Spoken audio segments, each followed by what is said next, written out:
Yeah, we're live. Hello, everybody. Hello, welcome to Plat VALORANT episode 220. I was just getting a quick snack before we started and took us live. Hello, TMV. Hello. I'm like a little hamster, man. TMV, Sliggy, and Bren joining me today to talk 5 years of hamsters, VALORANT. though, I we have a hamster fact. Mhm. You know the hamster's cheek, if you scaled it up to human size, it'd be 2.5 feet. You could fit an entire car tire. 2.5 feet. Yeah, it'd be 2.5 feet. feet. 2.5 feet. We'll That put it can't like be this. right. That's mental. No, seriously. Have you ever seen the people who do glass blowing? And because they're blowing so hard all the time, this is a true fact. Because they're blowing so hard all the time, their cheeks end up getting like stretched out to the point where they're there you go, like that. Damn, But that's not so. that's wild, isn't it? Yeah. So do they just have giant jowls? Yes, I think it ends up being like it ends up looking a little bit strange when they're not blowing. Yeah. I gotta see an ancient glass blower. I'm gonna Google this. How are you going to Google ancient glass blower? They didn't have photographs. I don't What, is know. somebody going to Draw? They made a could draw it. painting? Them, yeah. Yeah, anyone? I don't. Oh, Just a normal minute. family portrait, and one guy's got massive cheeks. I found an old bloke. who's Well, he's doing it. either a Brilliant. hamster or an ancient glass blower, and there's no way of knowing which. There's no way. Well, while Bren looks up ancient glass blowers, Does he have big we jowls? got a new music video to celebrate 5 years of VALORANT. Sliggy, you were saying that you understand exactly how all of the lore works. No, I was saying that I thought that you guys might, and I don't have any idea about the lore because everyone's dying in it. And then there was loads of like flashbacks to loads of stuff, and I was like, I don't know who this is. And it happened like five or four times in the video, and I'm like, I don't know what's going on there. To be It honest, just added context to it. Firstly, the video was sick, and the yeah. entire thing was awesome. But I thought it was just adding painting a bit of context for the characters, because this is the most serious piece I think they've ever done in VALORANT for like storytelling. And there's all this stuff that's hinted at in the games through little tidbits and character voice lines. But this was like an actual. I don't know. It's always been hinted at that all the characters have had these failings and stuff. But I mean, this was awesome. I watched Killjoy die on an operating table Yep. today. I'm not in the mood to do Plat. The It's just my Dude, heart's Kurt- filled with anguish. Kurt linked the video. But honestly, I mean, if they started doing this with agents, and they take them out the game, Teo could be next. That'd be cool. Oh, And then ISO. Teo's already been gutted. What do you mean? Yeah, but but like that actually would be just the kill him thing. off.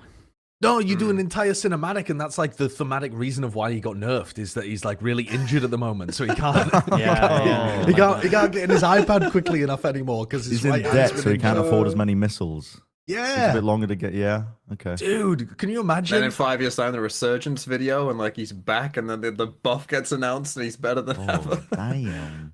Dude, I would love that. We've been saying for years that they should do like a Fortnite-esque event in Icebox where global warming happens and they just delete the map. So let's get some of these actually tied into game events. TMV, you seem like a man who knows nothing about music. Tell me your opinions. It was quite sad. No, that's exacty the grade like music. 3 Hold terminology. on. Let me listen to it now. Let me listen to it now. Hold on. No one else can hear No. this, so The live reaction. it's okay. That's it. Just 5 seconds worth. You got the whole thing Yeah, down. it's not for me really. You know, it's quite. This is like it's in- nice to put on probably if you're just kind of chilling. You know, Like GCSE English, you're in set 3, and you've got the most uninfused people to discuss like media analysis on like Yeah. a piece that's been given to a bunch Look, of kids. I'll give you something. I might be crazy, but did I misremember that? I swear they said if you go to like the middle of it, Kurt, like 2 minutes and or something, like you see Phoenix's I do sister. a VOD review. How you Well, got I'm clips just- and a VOD review of I've this? got you it. I've nerd? got it up. I've got it up. I swear that I saw a thing of Riot saying we're gonna see Phoenix's sister again. Did I imagine that? Like as if she's like gonna be an agent or something. I might have imagined that, but I thought I saw somewhere that Phoenix's sister was gonna be involved with the game somehow. How have you even made the jump that that's Phoenix's sister? Watch the video. Watch. Who is this? Did you do your homework, I don't Josh? know. Well, it could be. Well, look at this! Oh no, it's just couldn't it it's be a Phoenix's random child? girl. You're right. It's a random girl that Phoenix. It's like, who the fuck are you? Like, oh, bye bye. Woo, float off. Maybe I've just got like old person brain, but I assumed that those were the like daughters and sons of the characters, not the. Phoenix is not. Well, maybe it Phoenix could be. is- Phoenix Could be. is But too Phoenix. What, you think Phoenix is an incel like you? What do you mean? Of course, he's out there banging. Dude, but Phoenix is It was so typically unnecessary. he's a young character. He's shown I as a was gonna young say yes. That character. Phoenix is young, not that he's an incel. Well, I mean, Phoenix, you can still have children when you're Also, young. I'm not an incel. I just want to put that on record. You refuted Phoenix being an incel before yourself. Oh, okay. Well, I mean, let's move on from that then, I suppose. We'll Cool save video, though. TMV. Yeah, a cool video. Okay. Okay. We have a sponsor for this episode as well. Thank God. Thanks. Thanks again to Factor Meals, who've been a very reliable sponsor for us on this show. And thank you for everybody in the chat who's gone and checked them out over the past when we've had them as a sponsor. Now, they are a food company. They deliver chef-crafted, dietitian-approved meals that are ready in just 2 minutes. So it takes all of the hassle out of eating well, but it also takes all of the money out of it too. If you use, well, not all of the money, you're not getting them for free, but you can get a large amount off. You can get 50% off plus free shipping on your first box if you use our code, and it's going to be a damn sight cheaper than ordering takeout all the time. So yeah, they want you to check this out over summer while you're, I don't know, you getting into your summer body? Probably not. I feel like if you're not there already, give it up. Right? Jesus. I mean, just Yeah, but just it's too late to get. Yeah, I mean, exactly. it's never too I mean, late to It's get always next healthy. year. Yeah. it's never too late to get healthy. But like, listen, if you're not there right now, enjoy it. Enjoy the summer. Stuff zucchini in your mouth or whatever that delicious meal was that we just saw. I just found it quite funny that you opened Factor Meals and you opened with they're a food company. Like, what gave it away? What gave it away, buddy? What gave it away? Well, what I was searching for is they're a meal delivery company, but instead what I got was food company. Somehow the reads have got worse as time's progressed. I mean, I'm trying to do them slightly differently, I suppose. You know what I mean? Like, oh god. Anyway, if you want to get started, it's factormeals.com/Valorant50off, and you can use code Valorant50off to get, as I said before, 50% off plus free shipping on your first box. That's code Valorant50off at factormeals.com/Valorant50off for 50% off plus free shipping. Factormeals.com/Valorant50off. All right, let's go. Let's move on.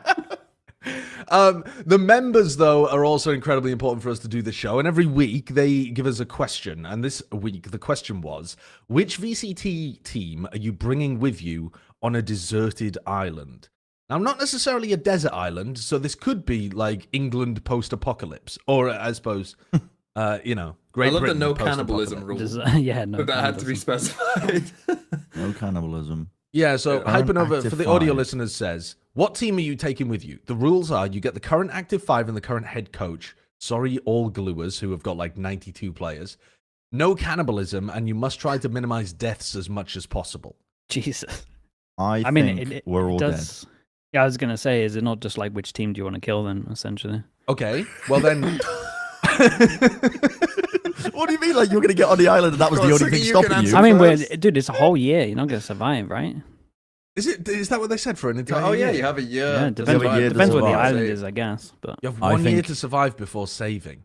I think your Before best saving. chance is G2. Yeah, before you get rescued. G2? I mean, why G2? Why G2? Because one, you're definitely gonna want. Well, I mean, I haven't met them, and I mean, Bren and Sideshow you have, but they seem like nice people. Okay, So you want like a cohesive group that with good personalities, right? You want them to get along. Basically, you Yeah. don't want infighting. You're gonna need to work as a team, But- so you don't want infighting. You want them to get along. I don't know Right, about and you, so- TMV, but Go on. all of my survivor knowledge comes from playing DayZ and not real life survival aspects. I did. Well, no, I have none, but I know like if you're So why are you in bringing- if you're in a perilous situation, Bren, with a couple people, you can't be falling out. You can't That's be falling true. out. That's You gotta true. be- But you also, gotta they be have trying that, surely you want to pick somebody that looks like they know that they like. Yeah, they've well, been I'm thinking that outside before. Josh is ripped. Yeah. He's gonna be our. Sure. He's gonna be our. Fucking Not huge you, tree, mate. not you. Josh RT he's gonna be He's the building. hunter of the group. Okay, yeah. Yeah, and then the rest of us But what- are gonna vibe, I if guess, there's and nothing to Jawgemo hunt on the will island? make us laugh. I don't know. Yeah. All right. Counterpoint, Go on. Sliggy. If we took it in your way, as in Yeah. just pick a team to kill, if we're minimizing deaths, surely you'd have to pick somebody currently having roster problems. Okay, I like that. Mm. Because then you're not even bringing the full 5. Yeah, like if we yeah. like Then if we you brought won. Navi right now, or like General Mates, or I don't know, like one Yeah. of the teams that's Yeah, you undergoing a actually won. rebuild, then we've minimized deaths. Everyone's died, But, there's but we less of them. minimized deaths. Yeah, that one's smart. Who would I you think- go with, Sliggy? Who I would think you the other kill? one. So, not that. Say there was actual like potential of surviving. Doesn't I've heard that Potter does fishing, right? I'll probably get EG in for her. She can get the fishes. I think Potter does fishing from a boat. Yeah, but at least there's No, more but experience Potter- than It It doesn't everyone say else. you has. don't. Potter- you no, are no, no, no, stranded, no. So yeah, you probably don't. He's have a boat. cooking with this. Potter's like a survival head. Yeah, she's like, Like outdoor Got Bear Grylls. outdoor boys day one sub type beat. Mm. Like out there in the wilds. I think She shed a tear when he wasn't continuing Yeah. on YouTube anymore. when he decided to prioritize his family and his personal life over YouTube. yeah. Yeah. Mad I- respect, difficult decision to make. Can I just say as well If it though, was a if it decision. was if I thought that like I don't know, maybe this deserted island, like you've got everything that you need anyway, right? Like maybe it's fine. If that was the case, and you thought that your chances of surviving were pretty good, I think having like a documentary style on Team Vitality would be just unbelievable content. If I could just go there and like film the dynamic of Team Vitality and see what happens, and then if things are going too well, they see a boat rowing towards them all of a sudden, and they're like, "Oh, look, we're gonna get saved." Who's on the boat? It's Trex. It's Trex. Trex has come on his own to add more chaos to the island, and we play Lord of the Flies. I mean, that would be a very fun TV show for sure. Yeah. Okay. Let's move on. Let's start tackling some more serious topics, shall we? Some real important stuff. I think. Yeah. Let's jump into the developer update. I was. Yeah, let's go for the developer update. So Riot had a developer update that was like a 10-minute video and tackled a bunch of different stuff. But you planned to go into a less serious topic. Yes, I was, but you know what? It doesn't But matter. you just said we've got serious things to talk about, so And now, Yeah. and now, you know what? We do have serious things to talk about. So, terrible hosting, but it worked in the end. Yeah, they released like a 10-minute video tackling a bunch of different stuff that I guess we'll go through kind of point by point. But it's stuff like they recognize there's too many abilities in the game. They're teasing the new map. They talked a little bit about smurfing. They talked about in-game pick'ems and premier updates and some behavior stuff as well. They also talked about some esports related things like teasing what they might do in the future after 2027. And then they also talked about the replay client as well. So I think overall, let's just go big picture before we dive into everything. What do you feel coming out the end of this? Because Kurt's gone for the hoorah. He's the best developer update in a long time. Do you agree? the only developer update in a long time. Therefore, the best. I mean, yeah. When was the last one before? I'm not even gonna. I don't know. I don't know. It's I mean, it's nice to get loads of information at once. I think the replay stuff's cool, obviously. I think it's nice to know about the esports stuff. I don't know. I mean, it's good to be updated. It's good to know what's going on with the game or what they think is wrong with the game and what they're trying to tackle, I guess.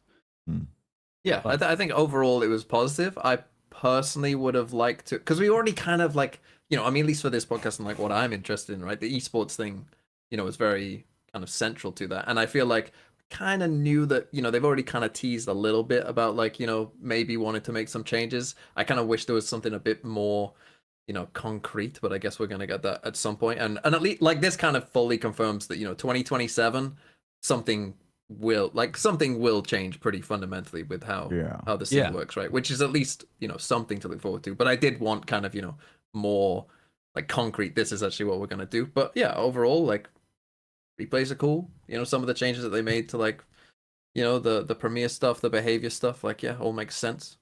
I mean, this I was, thought- yeah, it felt like a Roosevelt fireside chat. Not like I was around in the 1930s, but it was just every problem currently occurring with Valorant, they were addressing it in some way or form.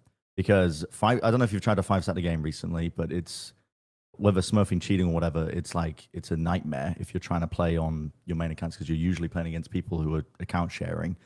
The new map as well, because I mean, listen, the recent maps haven't been too great. I don't want to fire too much shade, but didn't They've been really awful, enjoy Bren. Abyss You can a say lot. it as it is, mate. They're awful Didn't maps. enjoy Abyss, yeah. It's been, What was the one it's been, before it's been Overload as horrendous well? for like the last 2 years. What were they? So it was like Abyss was the most recent one. I would Yeah. agree with that. I didn't like that. Yeah. What did they do before that? Sunset, I guess. Sunset. Which Sunset's they had pretty to do good. had to do a lot of changes to it. Yes, they did, Yeah, but it's they in a did good the place changes, now. and I feel like it's in a decent place. It's in now. a decent spot now. Yeah, I give It's you got that. it's actually got one of the best site designs after they redesigned it. I think because they've actually put more than just like a single box and then you run away into the main choke point. Yeah. But And yeah, then the ability overload stuff as well, which is people always complain about it. I think that got blown out of proportion a little bit from the people who don't like the casual people who don't play Valorant watching a game. If you play the game a lot, yes, there's going to be some scenarios and rounds that are going to be absolutely ridiculous, but they're few and far between. Like moments, they're less likely. They're definitely less likely. I thought it was funny personally, Bren, that we were watching. If you could just keep rolling the tape, honestly, Kurt, and maybe a bit before that while they're talking about the ability overload. But It's all of the TRX. rounds, well, a lot of the rounds are coming from really coordinated pro teams. This is like it might feel like this is what your ranked games are like. Your ranked games are not like this. They're just not like this. Like you have never coordinated a plant denial situation as well as this, where Teo comes in and then the Brim Molly comes in and then there's a neon stun afterwards and a big retake happens. It feels overwhelming, and I would agree with that in the game. But the examples they're using are like big ult rounds where everybody's putting everything into it, or the chaotic situations where people are firing shit tons of util to deny a plant in perfection timing because they're pro teams. I agree though that it's an issue. I just found that to be amusing. I'm not sure it's that much of an issue. Like I felt like it was an issue with Teo, just because it was insanely overwhelming. But on its own, once you now remove Teo, I don't think it's that bad. Like, And it's you not can just tell that because before where it Tail, was. people weren't really talking about it too much. I don't think. Like during the off season, that wasn't like I didn't hear the community cry out for, oh my god. No. Well, much because util. Neon was sliding Well, around yeah. all over the place. Yeah, but at again, max that was accuracy. a Neon problem. Yeah. Like people, that It was a- distracted. But did Well, it? That's what I'm saying. Did I it? feel like No. when you have something that busted in the game, people are not going to be like, oh, by the way, also there's too many abilities. You're going to be like, get the fucking Neon out of there. Sure, but then before the Neon, why was no one complaining about it then? Yeah, I just think feels like a Tail but there problem. definitely have been times where people have described it though as visual clarity problems. Because when we had the Mm-hmm. Viper Harbor meta, people were definitely talking about there being That's like too true. much post plant spam, too many walls. Like it's been a narrative. I don't think it's. But they did a good unfair change to for say that. that. They fixed the pings. In the Yeah. game. And then we're talking about like there you go. You're talking about like slightly different things, right? Are you talking about ability overload? Are you talking about spamming in a post plant? Are you talking like they're all problems? That's- But I would call Yeah, at its I would core, say it's a they're slightly perception. separate. It's a perception issue, I think. This is Yeah. when Riot asked some of us for feedback on this before the dev update, and what I told them was that I think it's a perception issue with. I think it's like amplified almost by beginning of rounds. Sometimes with the way that the buffer of time that we have in between rounds, there's not enough time to properly set up fights as casters. When people are watching the games, we get those big 50-50 fights on Fracture or Lotus A Rubble or whatever. When you miss the initial few seconds, that can feel really chaotic because you're not primed and ready for a fight occurring. And you're not watching it expecting, wait a second, we're going to get a big clash. Often it feels like we're coming back, we see the barriers drop immediately, and it's immediately you're seeing bodies just clash together. There's no setup, there's no priming for it. So I think part of it is just on the pace of the game and the way that the barriers work, because you don't get that in other attack shooters, obviously, because they don't have as many abilities, of course, but they also, like, Valorant's quite unique, where you get fights almost immediately as the barriers drop, with the way that some of these maps are designed, which I think is another part of the problem towards it, but... Yeah. Okay, let's go through these kind of point by point, though. The first one was ability overload. I feel like we've kind of tackled that one a little bit. Then there's the new... Oh, except, just the only thing that I wanted to say was they didn't actually come up with a solution here for ability overload. A lot of the stuff in this developer update was just like, we acknowledge it's a problem and we're going to work on it. It wasn't really giving specifics of like what they're actually going to do. So the couple of things that they talked about were improving audio clarity and It was like some ability clarity, like deadlock wall and yeah, the and like KO putting flash putting the stuff, KO flash on the minimap and stuff. But Yeah. that's not really helping with ability overload if there's too many abilities in the round. Yeah, in one, That's just a bit clearer for you to tell what they are. So it was a little underwhelming, I think, for me, but fair enough. They're signposting that they're looking at it, acknowledging that it's a problem, and are looking to try to take some steps to address it. Let's move on to the new map, though. So they made a really good improvement, I think, with making it so that when the new map is released, for the first, I can't remember how long they actually said, but for the first period of time, you lose less RR when you play on the new map. You still gain the full amount, but you lose less. So Valorant RR inflation is here. Jump on, get your free Play the new RR. map. Yeah, but this is a good idea though. This Yeah. is a great idea because I find that the main issue when there's a new map, not that I play much ranked, is that people just dodge all the time. And like you're Yeah. load into the map and then everyone just dodges. So this should incentivize people being like, oh, dude, this is like I'm not going to lose that much if I lose this. Let's try it out. I think this is great from them. This is very, very smart. But it's starting on day one, right? So Yeah. there is no like 2-week like period where Yeah. it's not in the comp queue like there wasn't before. So it's just straight in. But yeah, I I think thought that's they just had a already good done idea. that change, to be honest, but it was with agents. But I think didn't they do that when they like brought back maps essentially, Yeah, I like think it old was maps? And they brought back Yeah. old ones. But they yeah. also, one of the pieces of information I thought was interesting that came out of this too was they said the majority of people are experiencing new maps in the competitive queue. So the majority of people, so like they'd looked at the data, and even when they didn't have maps in the competitive queue to start with, the majority of people were still seeing it for the first time in competitive. They hadn't gone and like looked at it in. Oh yeah, You trust me, know, I've experienced separate that. view. escalation. In or what Swift. though? Like what are people meant to? But don't they make a Well, separate but they- queue for it most of the Yeah, time? they do a previous- separate Oh, queue. okay, yeah. Yeah, previously they'd had like a separate queue or put it in some other game mode. And what they were saying was over 50% of people were still interacting with it for the first time in competitive. So No, dude, the why amount of even times bother? I queue into a game and we're in the lobby waiting, and it's a new map, and one of my teammates goes, "What the hell is this map?" And I'm just like, "Bro, where the hell have you been?" And I'm like, dude, yeah, it's too much. Okay, I thought the aesthetic of the new map looked cool though. it's Iconvolt. Mm. They made Iconvolt in Valorant. Yeah, Do we have some I don't clips think to we've got too showcase? mu- I mean, we got the one snippet in the dev interview thing, the I love the concept art. dev update. Yeah, it is cool. I mean, yeah, it looks nice. Just all about the minimap. See what it looks like. It's all about the It's mini all map. about the Minimap. minimap. Forget the art. We We just need to see the geometry. Yeah, Sliggy just wants pure geometry. Nah, maps. dude, yeah, because like, I have Did you see the nothing- leaked minimap? Yeah, this one, yeah. Honestly, if this What came is out, this? it wouldn't surprise me. What is Just this? three Look at the places top on of the each map, side bro. that don't make any sense. But yeah, this makes sense. Do you know what this is? This? This is what's the game called again? I can't remember the game's called. Yeah, what would that little area be for? This is Among Us. Oh, that's it. I'm on That's Among Us? Yeah, this is Bro. Among Us map. Dude, I was it's like, just been what is rotated 90 this? degrees. That's very funny. Yeah, dude, that's. Dude. I think that would be amazing if they added an Among Us map with vents to get from room to room. Okay. They really need this one to hit though. I'm not gonna lie. they really need a win, man. They really need a win over there. I just hope there's some thought into it and that we can actually react well on defense. Dude, just please just steal other maps. Like honestly, I don't want to make anyone lose Among their Us, job, they are. but surely AI must be incredible at this right now. Like just stealing loads of maps and just putting them together. Oh, I see. You mean just like feed it a bunch of map Yeah, data and dude, get it to it would be spit out. incredible right now. Like again, I don't want to lose anyone's jobs, but at least just try it and then just pretend it was your own.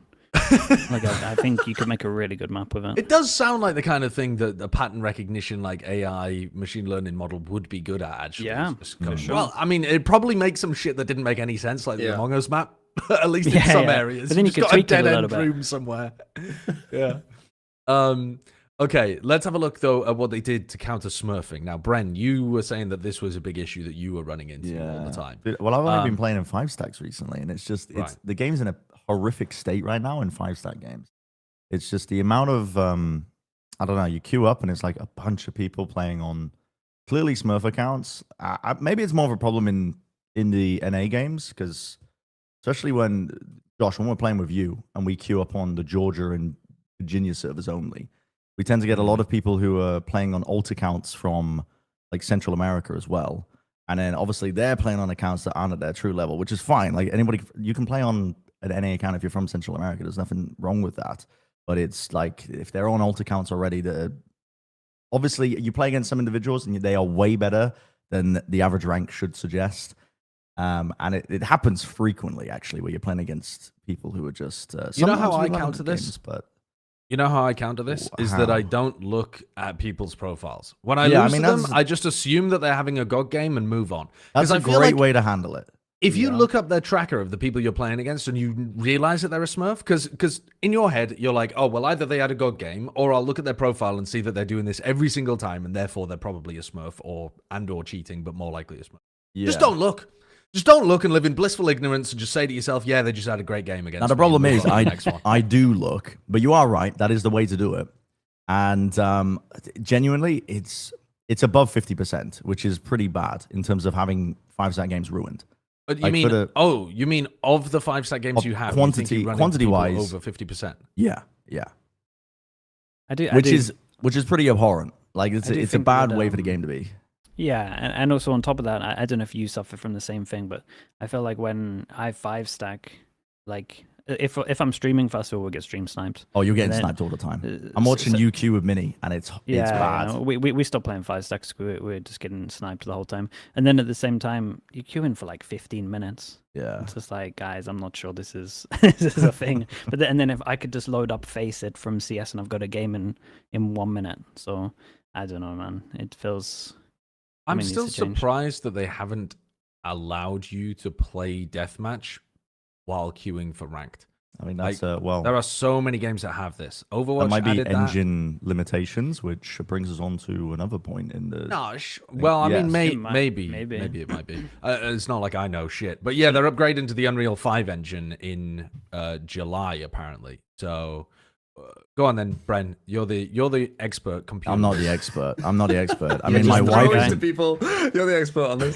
You're the my expert wife on actually this. has more than knowledge and experience in game dev than that, so she was telling me about it. But there's a lot of things that could go wrong with this, to be honest, as well. Like, if I'm assuming that they've been on the ball with trying to port over to UE5 this entire time, because actually the past, I don't know if you guys have also picked up on this, but last like 6 months, year, there's been quite a lot of bugs in the game. Just like little bugs that have been going wrong. Like there was like a chamber headhunter POV bug and the spectator bugs where you're spectating somebody and their crosshairs in the sky and all sorts that it was just like slipping through the cracks in terms of the updates, which to me, like, again, I don't know any internal information, but outside looking in, seems like they've probably got most of the workforce working on this port to make sure that it's good. If bugs like that are slipping through the cracks, the QA team is probably working overtime on that instead.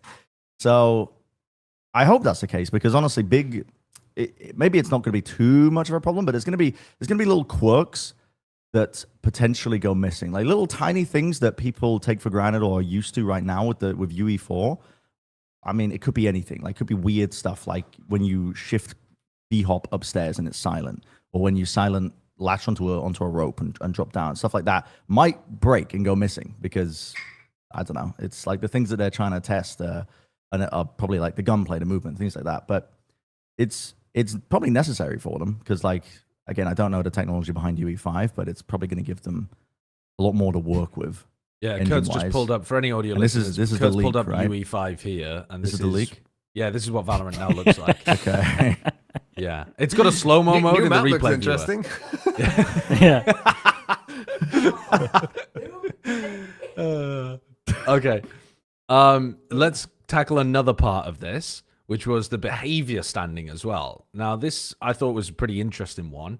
They're basically going to add more stuff to the feedback reporting panel that you have. So you can now report people if you think that they are, abusing the matchmaking system in some way by like deliberately deranking, being a Smurf, for example. Like that kind of stuff is now going to have its own category. It's not going to be under just like cheating. It's going to have its own matchmaking abuse category. And also they're going to have warnings on your account if you're close to getting banned for a certain reason. So you click this like at risk alert, and it says what things you're at risk of. Now this could be a bunch of stuff, right? You might have been reported 3 times for being AFK, and it's like, well, if you get reported 2 more times, you're gonna get banned, something like that. So it's gonna show you the kind of behaviors that you should not do if you don't want to risk being banned. This kind of stuff always, I think, toes the line between being a bit too paternal and being very useful. Like they were talking, there was an article that was posted from League of Legends a while back where they said their rate of reoffending after a short-term ban is extremely low, like way lower than you would expect. I can't remember the exact source, but it was like under 15% though, well under 15% of reoffending after a short ban. So clearly this kind of stuff does work to change people's behavior to some degree. What do you think about it? I mean, I think it's good. I think having different categories to report people is nice. I played a game last year, and there was some guy on my team that knew the person on the other team and was like boosting him, so he was just losing on purpose. And it's like I was looking to report, and I'm like, how the hell, like, what do I even report on this? Like, what button am I meant to click here? So I think having stuff like that is good. Just more options is good, and then Yeah. I mean, it just makes it easier for them is the main thing, right? Because then you have less people reporting for like cheating or whatever. So actually, the reports for cheats are actually cheats. So I mean, it's good. Yeah. Any clarity is good, to be honest. Yeah. Probably should have been a change that was in at least showing people what they're going to fall into the trap with, because there's also been scenarios where people have been leaving games for their Premier matches and then they get banned from matchmaking. And then they can't queue for Premier, which has been happening occasionally.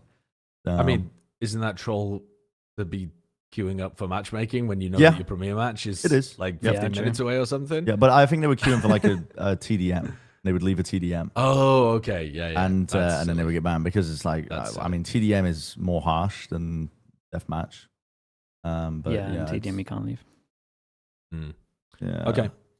Good change, though. Some of the things we didn't mention for smurfing, by the way, as well, they're looking to add 2-factor authentication to a bunch of like the accounts. They're looking into adding this just basically for like all accounts. I don't see a reason why you shouldn't have 2-factor authentication on basically all accounts, because they're not even tied to mobile phone numbers. They can be tied to emails. They can be tied to like apps as well. So I don't really see a reason why. It's not like you're telling people you can only get 2 accounts if you can afford a burner phone. It's like you can tie them to a bunch of different stuff. So it's just making sure that account sharing gets limited more, because it's more of a pain in the ass to share the codes. Yeah. Or bot accounts, yeah. Yeah, or bot accounts. Yeah, basically. I mean, I Just think that add they hurdles. should implement this, but obviously they know the numbers, and they seemed on the fence about it in the developer update in terms of wanting to commit to it. But you're right; it's like it's a no-brainer. It would actually, it would do a significant amount to clear up a lot of the stuff that we've been talking about with issues in matchmaking, in terms of just at least smurfing and people playing on alt accounts and whatnot. But their player base will probably tank. Like their numbers will tank to a degree, and that's what they're worried about, which is stopping them from pulling the trigger on it. That's how I imagine it going, because I don't know. I think you should have to complete a capture every time you want to queue for ranked, because that would also stop me from doing it after I've had too much to drink, and then stop losing. Yeah. Click everything that has a traffic cone in it. I'm going to bed. Do not give that guy the keys. We've got 2 more big topics though to tackle, and these are the 2 topics I think we'll probably like want to get our teeth into: the esports thing and the replays thing as well. So esports, there's some stuff that's like, all right, they're doing a couple of updates to Premiere, they're adding some new stuff. In-game pick'ems are now going to be added for Masters, Champions, future events, etc. But they also spent a large amount of time talking about the esports future vision, and they said that there were 3 things that they really wanted. They wanted it to be more open, which helps bridge the gap between tier 2 and tier 1, because more of the tier 2 teams are actually able to like get involved in tier 1. They didn't give a way in which they're going to accomplish this, but there are so many different ways that you could do this. They also said they wanted more flexibility, which meant more like events, more locations, etc. And they also said that they wanted more big moments, which I'm taking to mean like more playoffs and stuff. But then they said at the end, we think the number of globals is good. So they're somehow wanting to get more events, more locations, and more big, like, trophy-winning moments, whilst keeping the same number of global events.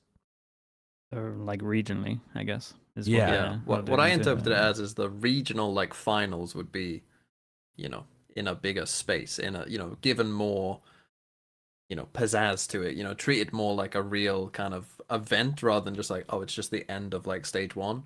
It's like a thing, like the grand final of Americas or EMEA is like a thing that, people should be excited for. That's what I kind of read into it. The flexibility stuff, I feel like it isn't that just like adding more third party tournaments like in the I think season, so. like EWC I don't know. and stuff. They were framing that yeah. as if it's VCT though. They weren't framing that as if they're talking about just like the scene overall. But maybe. If they're talking about more events, more locations, but like you said, they've said we were happy with the amount of international, so I don't really see. Well, more locations. The way that I'm reading this, and maybe I'm overthinking it massively, right? But I'm thinking more locations might mean that instead of the stage 2 finals being in LA, stage 2 finals are in like Argentina or Chile or something. And then what I'm thinking is, if they're looking for more events total, maybe we move away from a round robin system entirely, and we're actually just doing tournaments throughout the year. And so like it's more like a lot of kickoffs. Yeah. So you're doing a kickoff in LA, and then you're doing another, maybe like all of the smaller tournaments are in LA still, and then the bigger playoff tournaments are scattered around the Americas. I'm telling you, make the whole thing tournaments. The whole year. I'd quite like that, but I don't think it solves I think it makes it a lot worse, potentially, their issue of the minimum match theory. Minimum match. 100 Thieves are only going to play 5 matches. I'm not going to go on about a minimum match theory, but we all know my opinions on this. Listen, I don't want to watch the bad teams. I'll leave it at that. The bad teams need some level of stability in order to acquire sponsors, though, anyway. So even if you're not viewing it from a fan's perspective, even if you're just viewing it from an economic perspective, there has to be some level of a guarantee that they can give to a sponsor of like, hey, we are going to be on stage X times, or we're going to get this level of eyeballs on us throughout the year. It's going to be between this range and this range. If we do really well, it's going to be up here. If we do really badly, it's going to be down here. But at the detriment of the entire product, so that viewership slowly decays over time, I don't think it's worth having. I think you want to make the overall ecosystem you've got in Tier 1 exciting and make people excited to be tuning in year on year. And for me, I don't know, it feels like potentially people are getting fatigued by the fact that we have this kind of format where you essentially have these big highlight moments.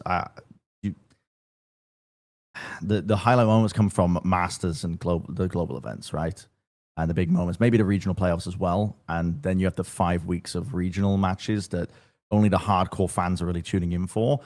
If less people are tuning into VCT overall, doesn't that just make the whole thing weaker? Yeah, for sure. I mean, if you're right in the sense that you are right in the sense that more people tune in for the bigger moments, more people tune in for Masters, Champions, etc. The globals get the highest viewership, and if you can harness that by getting some of that level of hype for the regional finals as well, then your viewership is probably going to increase. It just depends whether they can actually harness that or whether people are tuning in because it's international, because it's global. Yeah, I mean, they have loads of routes to go. I mean, that's the main thing. Like, there's so many possibilities of where they could go. I just hope that they manage to get a good way of like integrating Tier 2 as well. And that maybe that's kind of like a little bit what they're trying with. Is it in China? They do like the Evolution series like on side. Like they had like kickoff and then they had the Evolution series. Yeah, but you could definitely do that. And then I don't think that even included any Tier 2 teams, did it? No, it didn't. But you could do that, right? Instead of so that you had the kickoff, you have the 2 teams that qualify, and then you get the 2 teams that are doing best in EMEA, like in Tier 2. They have some kind of like qualifier, then they go into that, and then the other 2 teams are practicing for like whatever Masters, and then the top 2 teams in Tier 2 could be playing that tournament. And that tournament could be something to do with like last chance qualifier points, bring back last chance qualifier. There's loads of options. There's loads of options. And plus, think about this. So they don't mess it up. If the Tier 2 teams are actually worse, so if you did a tournament style system, but you invited a couple of Tier 2 teams every time, something like that, so as well, like wildcard slots, if the Tier 2 teams were worse, then the Tier 1 teams would still play enough games. So, like, you actually want the Tier 2 teams in there to fill out the shittier parts of the bracket where people don't play as much. Yeah, exactly. and then 100 Thieves will be fine. And then, you know, but, I mean, it'll suck even harder if you lose to the Tier 2 teams and go out immediately. Yeah. I need to see Masters events just brought up to like 12 teams, period. For beginning for the first two. Like I think that I don't know. We've had a few years now where we've had a massive event. It's kind of nice because you really get to the top teams quickly in terms of the event. But I don't know. Having 12 teams as a minimum for international events, I think it just should be the thing moving forwards. And if that means taking some of the emphasis out of champs, a bit of the money is diverted that way to make it a possibility. Because again, you have to hire a venue for longer. You have to hire staff for longer because it's a longer tournament overall. But it just would be so much better, I think. I think that this year, like with T1 winning it as well, considering most of us thought that they were the worst team coming in, it's kind of a proof of like, well, what would it's early in the season. Teams are like, getting their stuff together or whatever. Like, who's to say that, a team that just missed out on qualifying might have actually been, one of the better teams there, because it's early in the season and teams are, things are for any viewer that's tuning in, those sort of storylines of having a team that's an incredibly low seed and going on a run, those are the most compelling things that connect people to esports if they haven't been watching. I think part of the reason why you see this decay over time with esports systems that are like this, where you have regular season games and you go into playoffs, the reason it doesn't really happen with Counter-Strike ever, I think, is because Counter-Strike is having constant tournaments. If you're getting back into Counter-Strike after taking like a 3-year break of watching a game, you have a tournament to immediately focus on, lock in on, and you have all of these storylines leading in for a team. Like it happened to me the other year when the Mongols were on their run, and it was like, wow, this is an East Asian team in CS that are doing really well. That's a really compelling storyline. I'm cheering on this team and I'm following and watching their games. Like, tournaments create those things. Regular season games do not. If someone's trying to get back into Valorant esports in the middle of the regular season and they're like, oh, I was a fan of 100 Thieves, how are they doing? And they're just shit. They're just not going to watch Valorant esports for the rest of the year. It's always 100 Thieves. It's always 100 Thieves. Sorry, they're just... But even if they're good, you're only getting one match a week. Whereas with a tournament, you're often getting multiple matches in quick succession, actually. That's one of the things I think it's just tend to do. The reason people watch is for the storylines, and that's like following teams and players and exciting storylines that come from it. Tournaments produce that best in esports. They just do. It's a proven concept. Why are we trying to do it differently at this point? Why are we trying to do it differently? Okay, let's move on though. We could, I think, fill an entire show with talking about that. Let's talk about the replay system quickly, and then we'll move on from this to talk about Toronto and do our top 10 list and that kind of thing. So replays, they already announced actually, I think Anna Donlan had already talked about this, that they're coming in September, but they doubled down again and said, listen, replays, they are coming to you fairly soon in September. Now, I had way more questions after this piece of content though that they released than I had before, to be honest with you. They talked about, they used very specific wording. They said that your recent competitive matches will be available in the replay client. So that seems to indicate that they're not always going to be there. It's going to be whatever ones you played recently. And they made no mention of pro matches at all. They also showcased the UI, and I think you can make some inferences about what's available or not available based on the UI too. They showed speeding up, slowing down, round skips. They showed some free cams, some player POVs. They said that you can watch from everybody's player POV as well. You're not just locked to your own. What do you think about this? What do you think about the replay client being added into the game and the functionality that they've talked about so far? Finally. I think it's good. I think that, I don't think it's coming out as pro play at the beginning. I think it's literally just for your own games, judging by what they're saying. So I guess that will hopefully come relatively soon. But it's something that people have been wanting to have for a long time, to be able to watch back your games. So I think that's good. It looks pretty nice from the clips that we've seen. So it's a long overdue start to getting the ball rolling on like what the replays can actually do. I just assumed we were going to have the pro player VODs immediately, or like replays, I guess, from pro play, but I guess not. Well, I guess we're just guessing from from the words that they said. I think that's how I judge it. I think they're very precise with those kind of words usually. Yeah. I would, if they're going to talk about pro player VODs later, I would imagine that they do a marketing campaign where it's like tied into a tournament. Right. That's what I would do if I was in charge of it. Is like they're releasing in September. Champs is in October, right? So either ends in October, starts in September.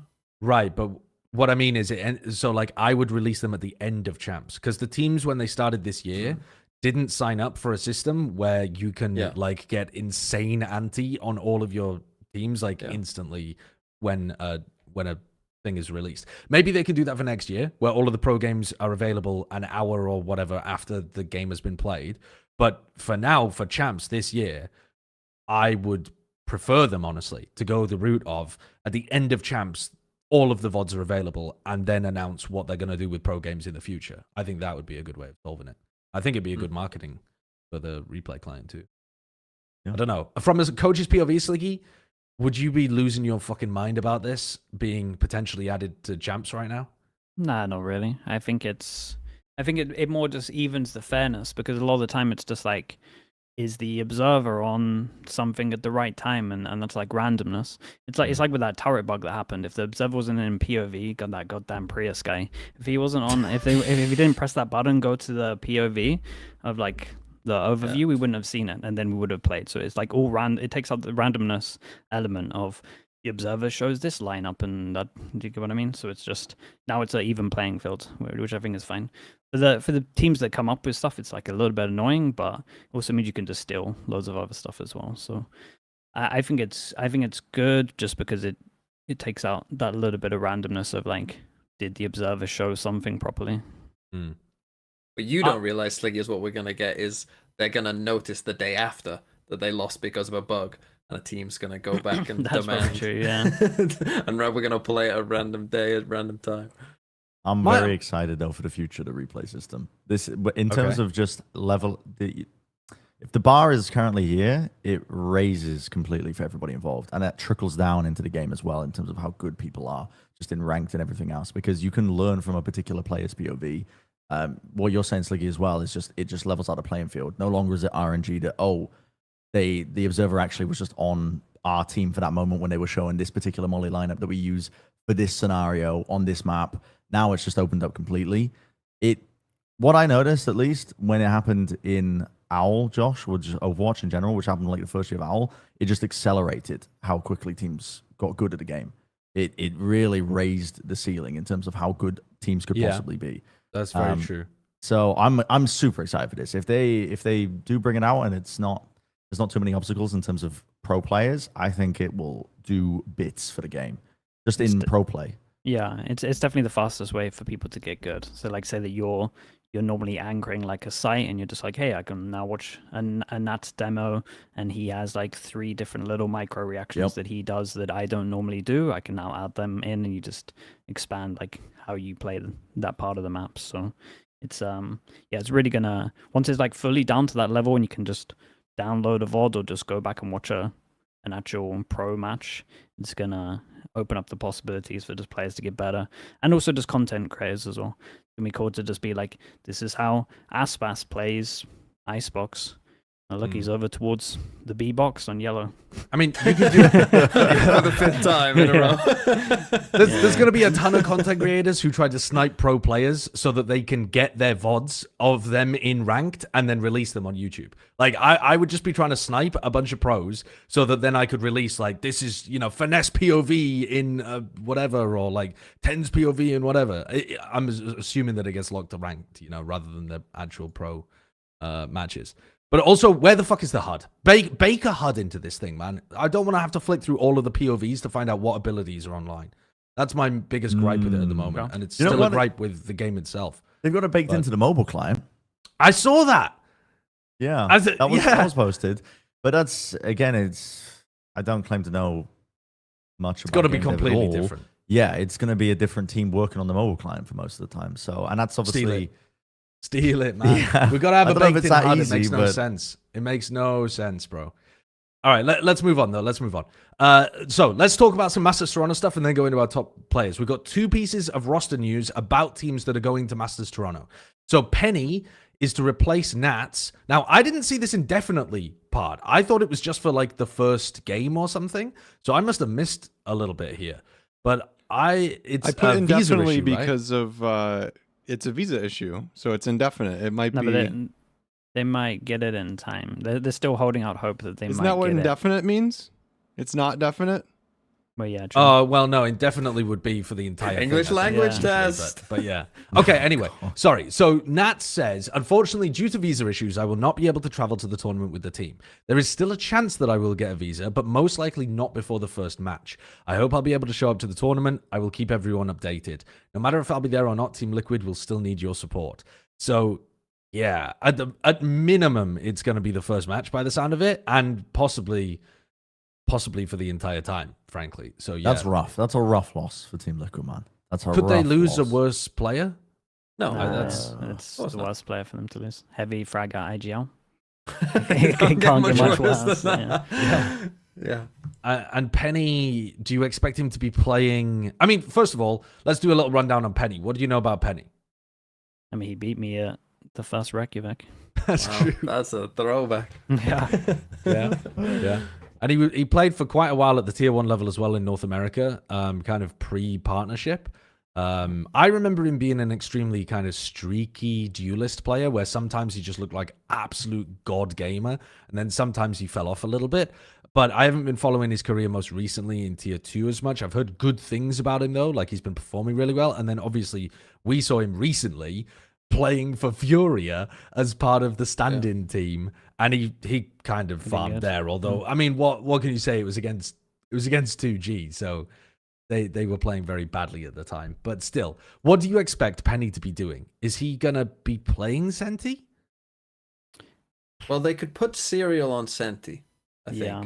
And then I don't know what I mean Camo has played some Initiator as well this year, so maybe they move him to Initiator and then put Penny on Jules. I don't know. It's a bit of a Just a no full-on pug idea. team. it's a bit of a Yeah, muddled mess, but but I it- don't- I think they kind of got to go puggy anyway, just because of the time. yeah, It's double like time. duelist a lot. Yeah, I think you just double duelist. Like Ryan, I agree with putting Serial mainly just on Sentinel probably for this one. I could expect like a lot of like puggy double duelist stuff and it looking relatively different to how they normally play. I don't think it's like Who a will one-for-one IGL, switch. Sliggy? Would Patitech? No idea. No idea. I would assume. I Paddy, think but though, I if would there guess was- Batty, maybe. If there was yeah. an event to have this happen, this would probably be the best event for it. why is that? Because the meta's been turned up on its head. Most teams have been playing heavy Teo, and that's not going to be the All case. right. I'm assuming that's not going to be the case. You got a month prior. I think you could cook up some just very good immediate plans, round 1, round 3 type shit. Try and snowball some maps off of it. You're starting off, in the Swiss stage. There's a lot of games to be played in the Swiss stage. Assuming you can get at least one win early and buy time for you to get Yeah, they have a in. fairly winnable So, first game against Yes, BLG. it's not like they're Yeah. going in where, oh my god, we've lost our IGL, we blah blah blah, all this is changing. No, I mean it's like the map pool's changed, the meta's changing, Teo is out as well. There's a lot of unknowns going into this entire tournament actually, which is But they haven't had very much time, presumably, to actually work through this. And even, I mean, they won't have even really been able to get good scrims because Penny's going to be playing on high ping anytime he scrims with Team Liquid anyway. yeah. So I think they're going to be mega nerfed. Like, I think this is way worse than XLG, for example, who also have a sub for this event. This feels, it's not as bad, but it kind of feels a bit like, do you remember when Fnatic turned up to Iceland with no Durka and no, who was it? Bravaf or something? Yeah. That was rough. Right, Yeah. yeah. Yeah. So, like, I mean, this is, Nah, it's a rough Hard. one. In But terms I think of one player for one team, it might be literally the worst any the team biggest could single lose. nerf. that any Yeah, team maybe. could lose. You're one of your best fragging and an IGL. Yeah. Like what? It's definitely Like up there. there's few teams that have got that. MIBR without Aspas, possibly? That would be Yeah. quite big. Yeah.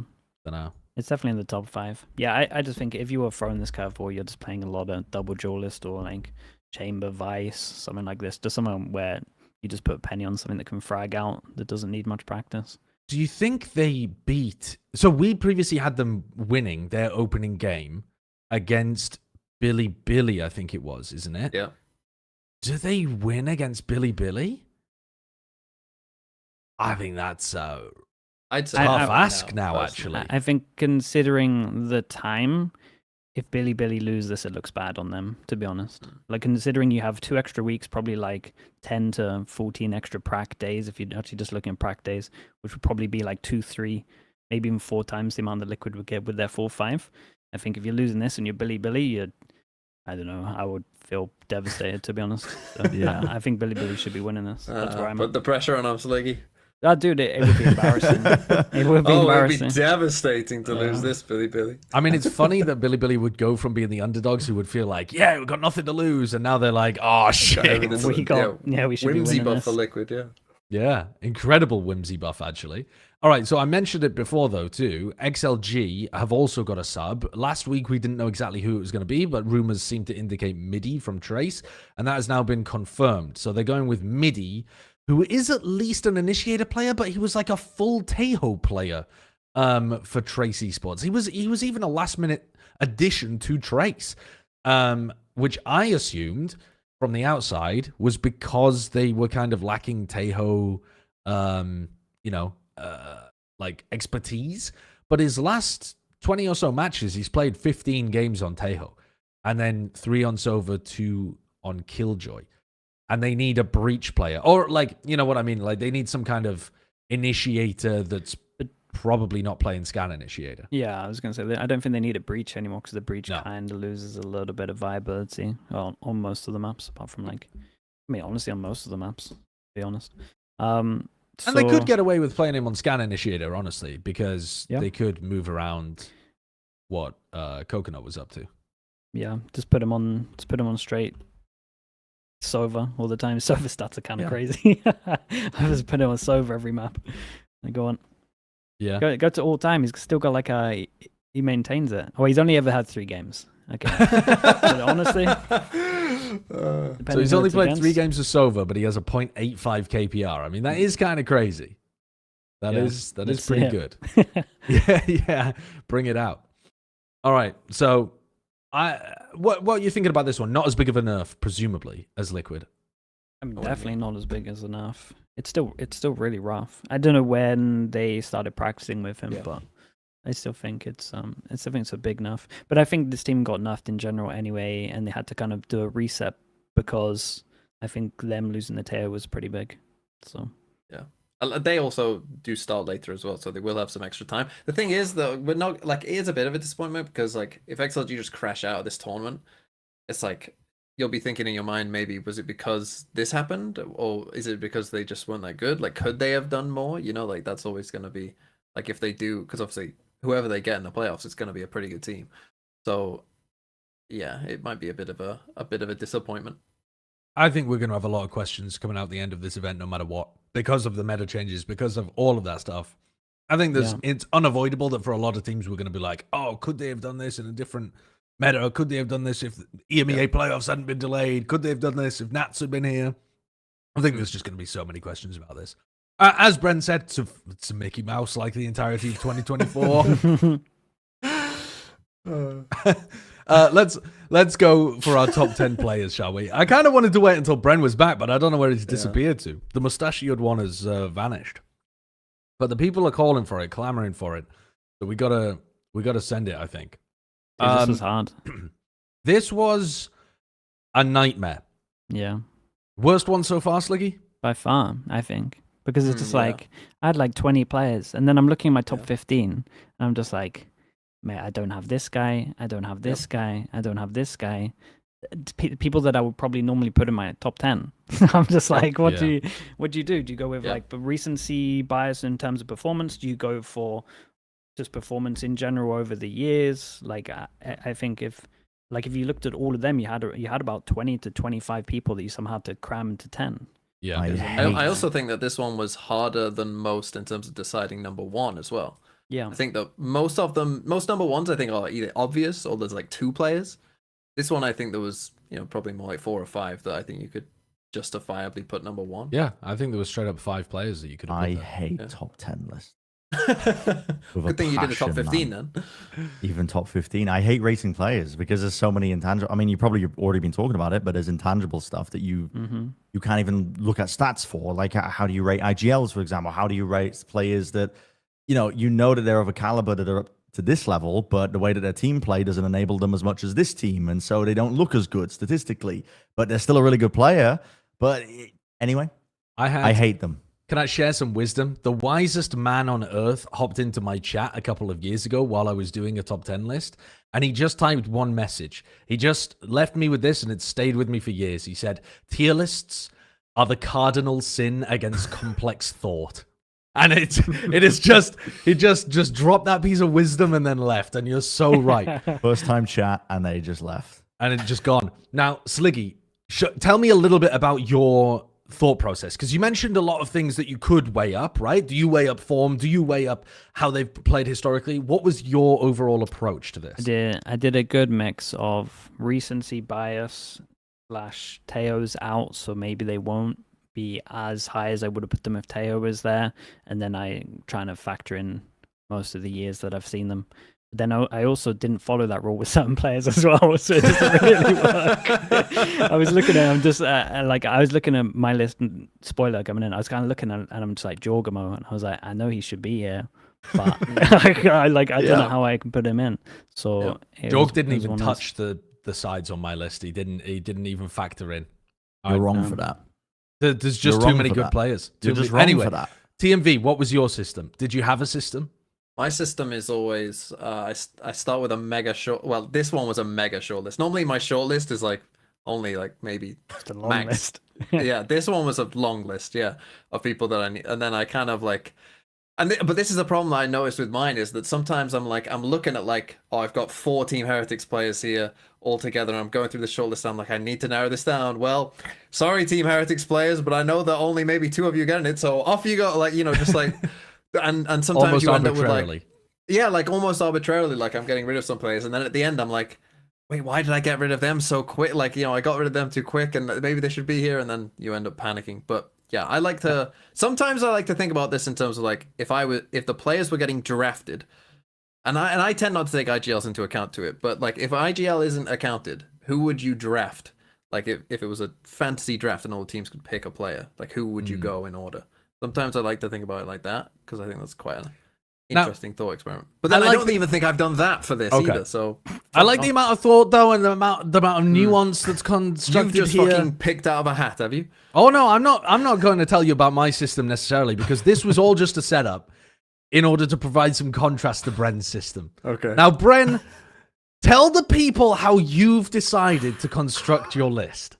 Okay, so everything that Sliggy you've said and everything that you've said, TMV, as well, all very valid. Like, how do you build a top 10 list and take into account the Teo debuffs, like the experience that some of these players have? All of it comes together, and I hate doing top 10 lists, so I decided to leave it all up to an algorithm that I created. And I spent 6 hours making this. I spent 6 hours making this with no actual background in mathematics, no degree in statistics, and I've built something that matched my own personal biases. I basically tweaked it until the players came out, So until I liked it. So it doesn't actually make any sense. But I've got a top 10, and I don't think we can show the spreadsheet. Actually, if I delete it... No. Oh, hold on, because it's got my No one will top ever see the 15 in. No. So Don't release the top 15. We want to go through our proper top 10 first before we release any exactly. So I individuals. can show everybody the spreadsheet that I've designed.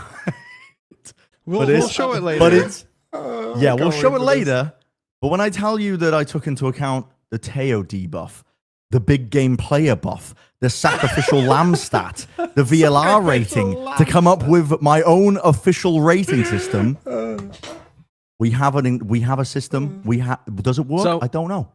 We don't So know. again, I just wanted to showcase that to show the variety of opinions that have gone together to create this list. Because it's not just us four as well, by the way. It also had Achilleos, Chobra, Imi, Mini, Paperthin, Sean Gares, Shayo as well. So plenty of Plat chatters and people that have featured on the show from stage 1. And those were the people who we were able to gather some data from there. So there's some people that you respect and some people that you don't. And that'll change depending on which version of the chat you are. We use a point system. If you rank somebody rank 1, they get 15 points. If you rank somebody rank 15, they get 1 point. The players with the most points become our top 10. So, with no further ado, let's go then to our... Should we start? Kurt, you've added something different this time. so that we could show a top 20, but I guess we start with 10, do we? Dude. Yeah.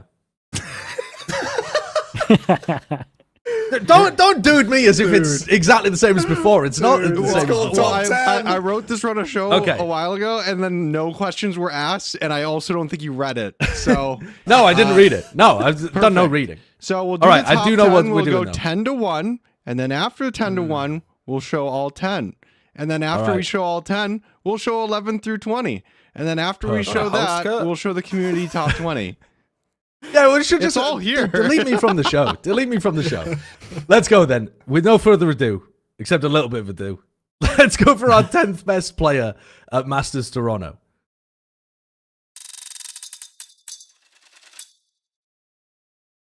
Texture. Texture gets the Interesting. 10th spot. Less than 1 year ago, Texture led Gen.G to win Pacific their first ever Masters event. Can he do it again? Time will tell. And the community rank of Texture was 9th, so pretty similar for a player that, I mean, in previous events we would have had in top 3 for sure. Yeah. Yeah, I think that's the years coming in there because he hasn't been Yeah. playing crazy good. So I think that's just more of a respect over the years. I would say more of anything else.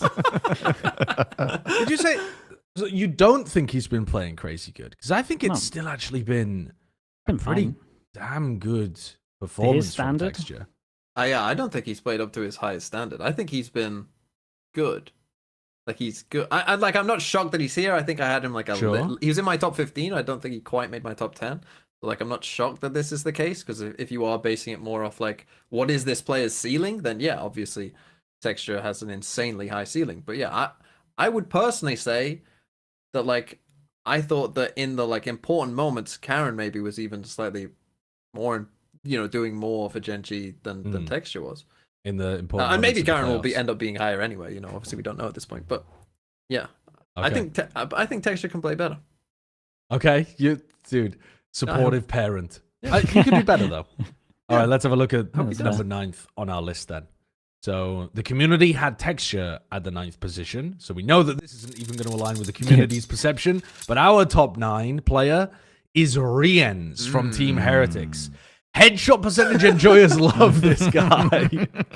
Riens is tied for the highest stage 1 headshot percentage of all the players in Toronto with 39%. Riens is a beast. I think the community's underranked him Yes. here at 14th. I think he's incredible. 14th. Yeah, I think Yeah, that's yeah. low from the I community think that's there. pretty low. He's one of the most consistent players that they've got in terms of. So one of the things that I took into account when I was building the algorithm was my own personal biases, but I went back and looked at their international losses for almost every player in my top 10, top 15, top 20. I looked at how they performed even in their losses, just statistically. And Riens is always one of those players that's essentially keeping the team afloat.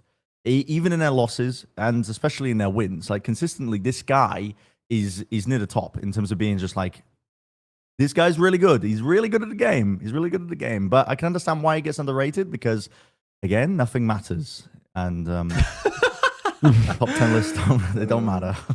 Okay, all right, fair enough. I think Riens is getting punished here a little bit from being on a team like Heretics, where if you've got like four players who you might even consider, to put in a top 10 list, that they all kind of get nerfed because like, no one of them completely stands out as like being, an obvious choice. I was surprised when I went through this list that I ended up putting Riens as the highest rated Team Heretics I did player. as well. Yeah. Yeah, Because I thought coming into it that I would be like, nah, it's Mini Boo, isn't it? And then the more I thought about it, the more Riens crept up above Mini and Benji Fishy. Okay, let's go to our top 8 though. The 8th best player at Masters Toronto, above Texture and Riens, is Raga from XLG.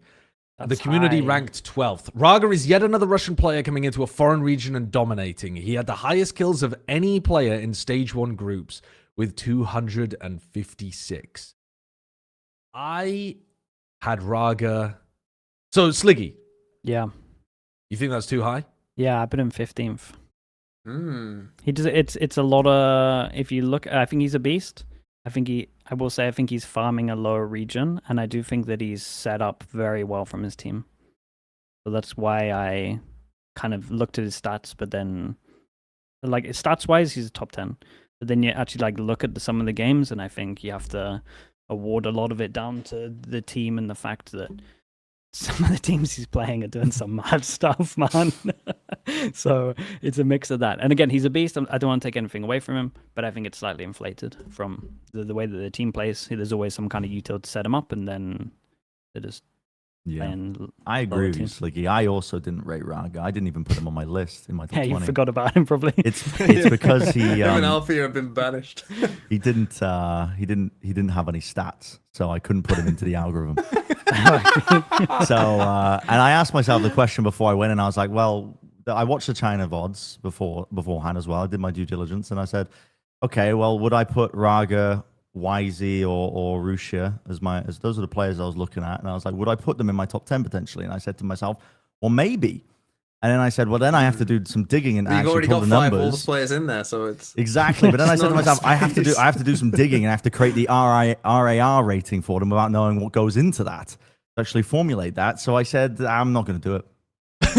And so I didn't include them. So that's my justification for it. But yeah, good player. Right. But Well, I've single-handedly dragged the Raga stocks way Where do you up put here. him? I'm not going to say. You can find out I later. put him in my top 10. I put him. You I had think I him, put him. like, Oh, top yeah. 10. last. Oh, yeah. He was in my top 10. Oh, yeah, Oh, baby. well, He was yeah, in I my didn't top put 10. him. I think I might have put him 8. It was around there. Let's see who the 7th best player is. Somebody that's going to be better than Raga at Masters Toronto. Forsaken, who's about to challenge someone to a duel with a ping pong paddle. The Paper X train would not exist without one of the most flexible players in the world, Forsaken, and We perfectly agree, aligned yeah. with the community ranking as well. Just This where is he kinda belongs, crazy where to he me. should be. Why? No, that's a little go bit, on. unless you're taking into account, like, I mean, he is a big game player. At LAN events, he's always performing really well, I think. Every single time he showed generally. up. So I can understand that aspect. But recently, his form hasn't been as good as, I mean, who else would it be? I mean, maybe I would put Jing above him.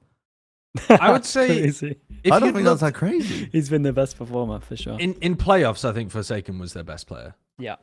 But I mean, I don't think I didn't have him in my top 15 Whoa. because I think there's way really? too many good players. Hate the train that much. Yeah, I hate the train that much. XLG all the way up there, Paper X all the way down there. That's Wow. no, I think that Forsaken's incredible, and I think that he deserves a spot in some kind of standing like this. And I would agree that I think that he's been their best player throughout that playoff run. I just think there's way too many good players out there.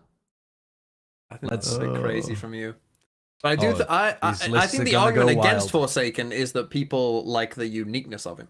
That there is very few, if anyone else, who plays so many roles, and so maybe people, he has That's- a uniqueness element to him. So therefore, people like that. He stands 100% out, perhaps. equality that he has that no one else Yeah. has in terms of the amount of depth that he has. With his Which you could HPG. argue, which some people would say, some people might think that that's not that worth that much, but other people might think that that's super valuable.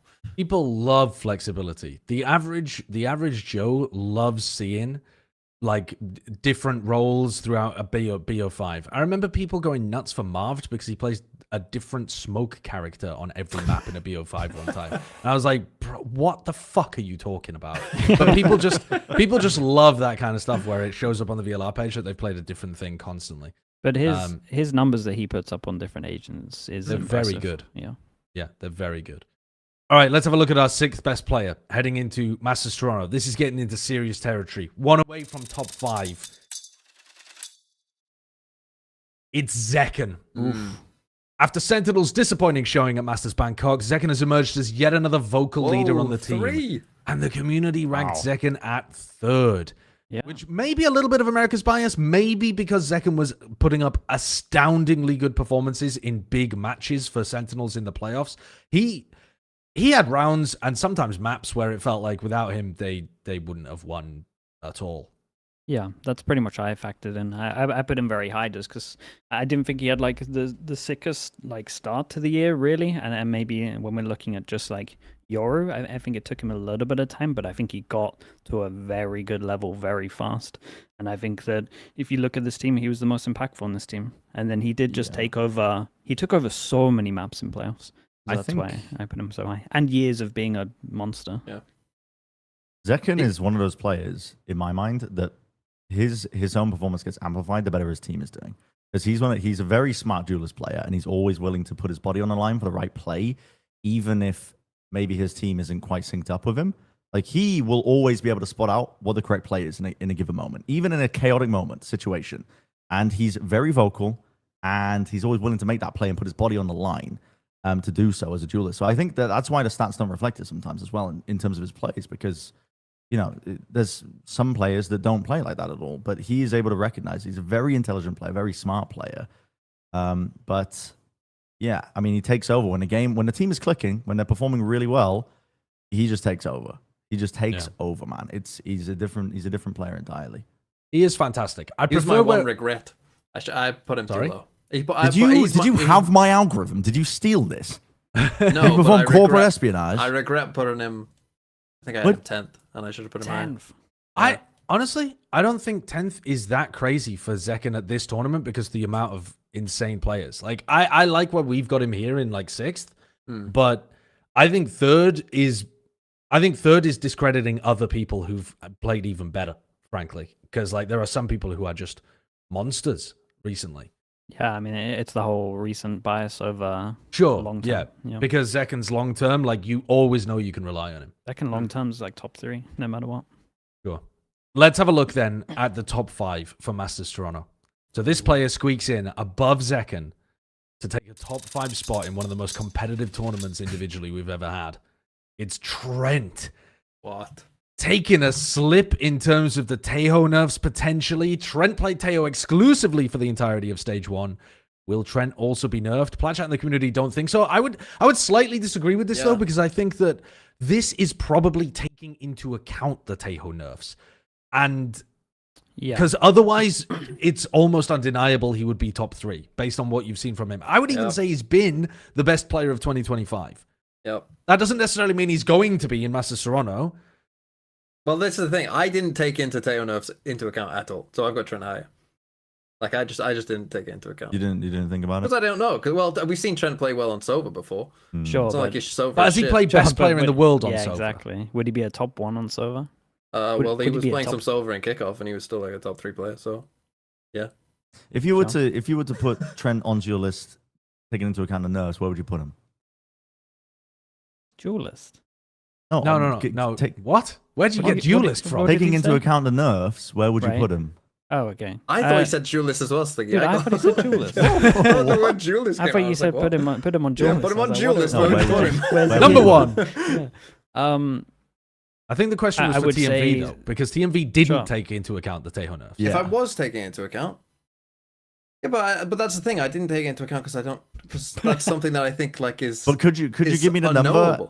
Could you give me the number, then could you like divide it by your actual placement, and then could you give me the multiplier that you would apply to theoretically take down a player? Okay, yeah. Well, is it a multiplier or is it a straight minus? It's a multiplier.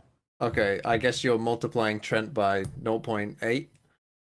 No, I didn't take my meds. No. I didn't take my meds today. Alice just said, asked me if I took my meds. I didn't take my meds today. She's ran away to get me my meds. I sleep for so long and not... Okay. Also, I put Trent high as a bit of a kind of like I reject that narrative. I reject the narrative that he's going to be worse. See, he's going to prove me right. He will be. he will be just because the way. Well, then there you go. So if you think he's going to be better than 5, no, I think I put him at 5. I think 5's good. Okay. I put him at 4th because of the Tejo nerfs. Like I also took the Tejo nerfs into account, but only I couldn't put him any lower than like 4th, 5th, because I think he's still been phenomenal. He's playing so well. Like you take out the rounds where it's not Tejo winning him, there's still an insane amount of rounds. Yeah. But will his clutch percentage be as high? Not a chance. Yeah, because you just apply so much pressure to the guy on the diffuse whenever you're on Tejo. Like it sets you up for unbelievable advantage situations. Let's have a look at top 4 though. We've got pure controversy heading forwards because these spots outrageously competitive. 4th place. Leaf. Yo.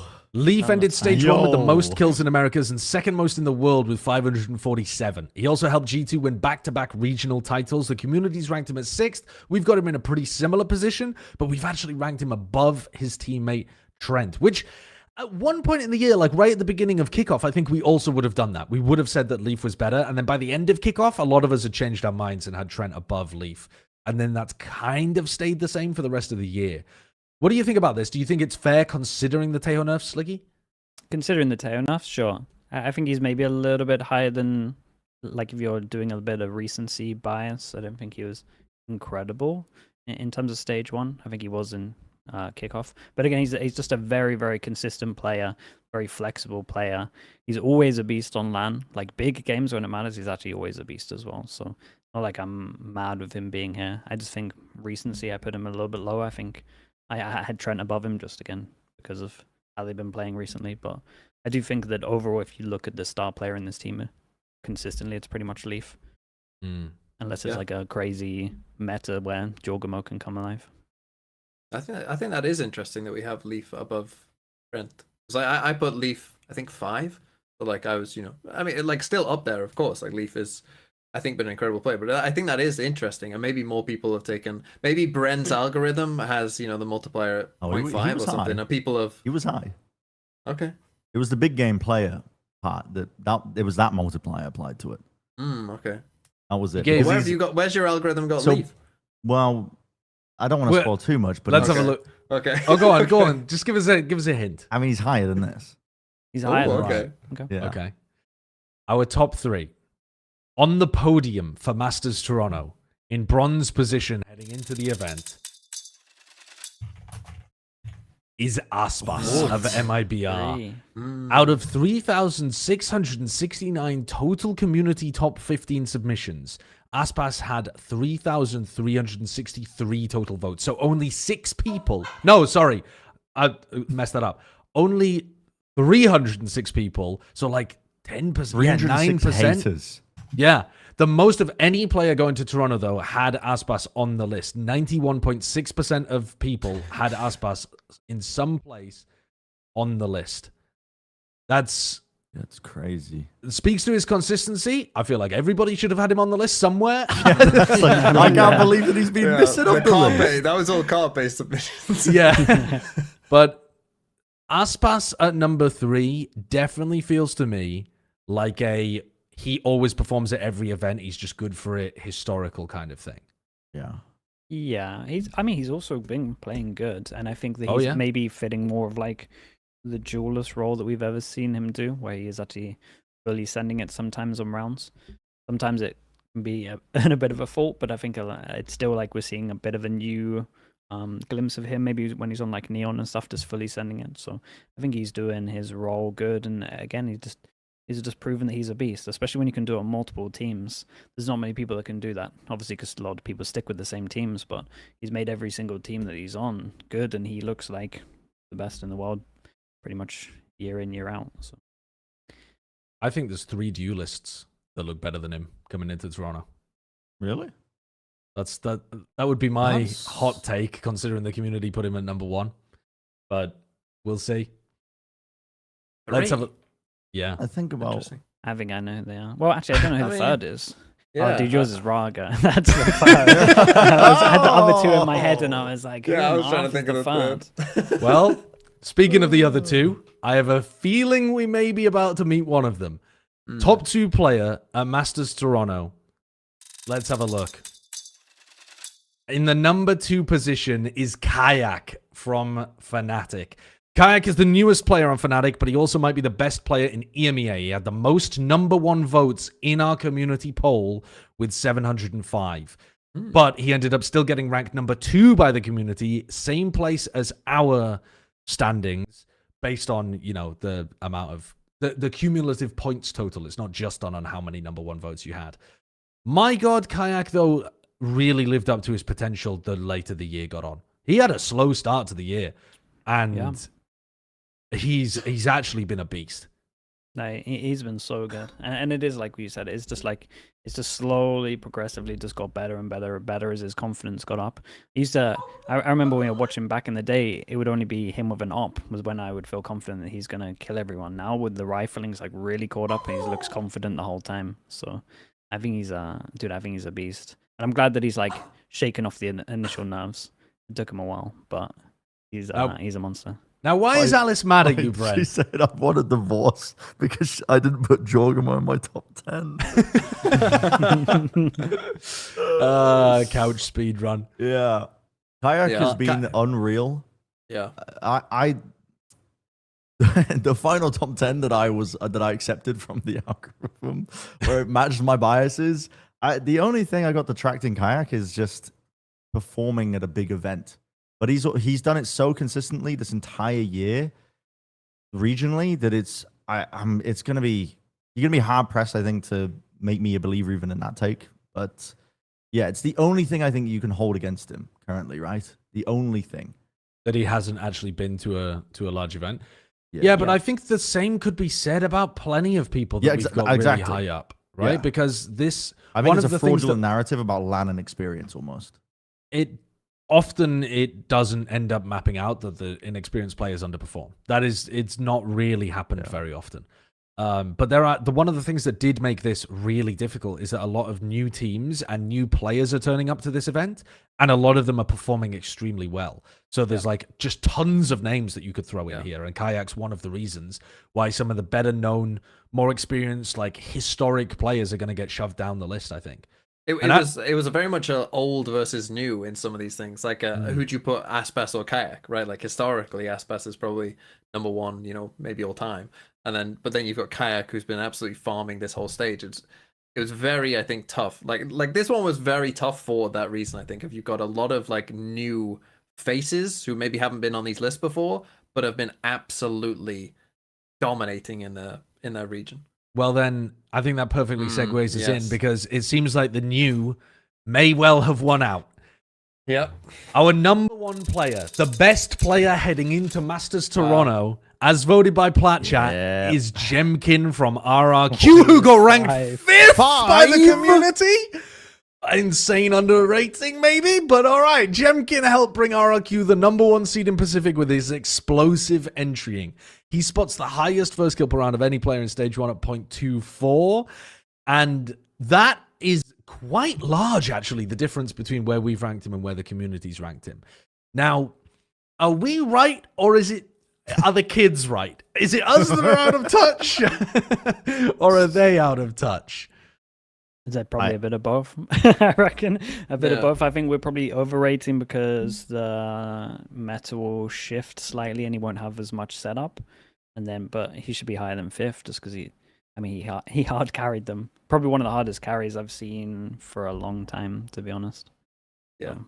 It's interesting because the way that you framed Draga as like the team sets him up beautifully, when I watch RRQ definitely do attempt to set Jemkin up. Yeah. Don't get me wrong. They really do. And they've got some good ideas. But I've seen so many rounds where Jemkin just decides, nah, it's just my time to run in and destroy people with no setup. And so I think you get both from Jemkin. I think at the moment, his form is so raw that he doesn't need a lot of the util to still deliver you a round where he just like rips a 4K randomly. So I think even with a meta shift, as long as he doesn't underperform at a big event, like as long as he doesn't let the nerves or something get to him, I think he's in monstrous form. I did have him at number 1 on my list. Interesting. He individually, when you watch this guy play, I'm almost in disbelief at some of the stuff he's pulling off.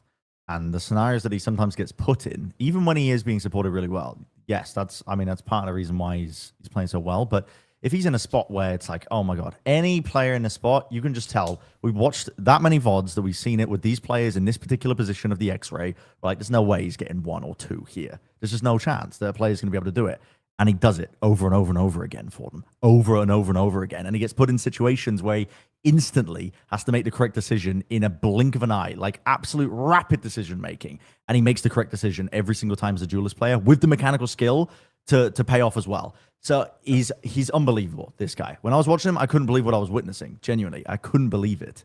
Yeah. So and the thing with Jempkin, I think as well, had not only like the eye test of it, but some of the stats are like insane. Like where he's winning a quarter of all first kills. Like he alone is getting a quarter of all first kills on like pretty much on his own, right? His first kill to first death is insane. Like some of the numbers I think would back up. I think a Jempkin number one. I personally didn't have him number one, but I think like I said at the start, I think it was very reasonable to have maybe like 5 different people at number one. It's insanely open. I do think he's probably the best Yoru that I watch at the moment as well, especially if we're just solo highlighting ults, which is maybe more down to his team as well. It has like the most thought process out of any team really. So I think that Yoru Mata, he was like the Yoru that kind of stands out the most for me. Okay. Then let's have a look at our collective top 1 to top 10. So this is where we put everybody overall. And these are how many points they got too. So Kayak so it was close only between 2 and just 4. yeah. Oh wow, Aspas was only 1 point above Leaf as well. That's Super wild, close between 2 and 4. And then actually Trent really dropping off quite a bit after that. So presumably There's also most kind of a top us 6 as well. yeah, Like a top 6 yeah, and then 30 100% points top separating 6. second and Forsaken.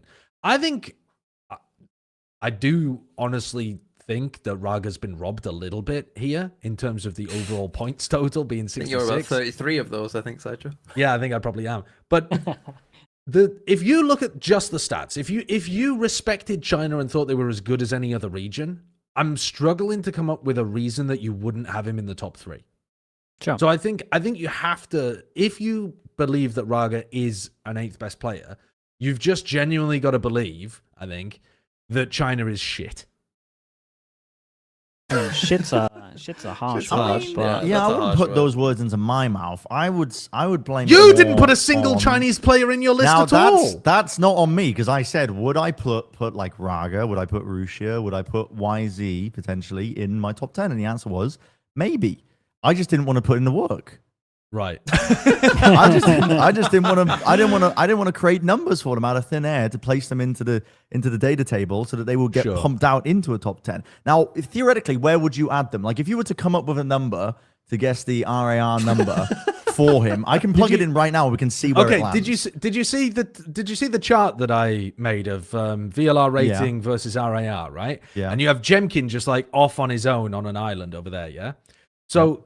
If you look at the VLR stats, and it doesn't matter just the rating, I'm talking every individual stat, Jemkin and Raga are exactly the same. They've got the exact same like KPR. They're winning You would the say first it's the kills at the exact same same rate. rating No, as Jemkin. no, I'm not saying it's the exact same RAR as Jemkin because RAR does not take into account stats.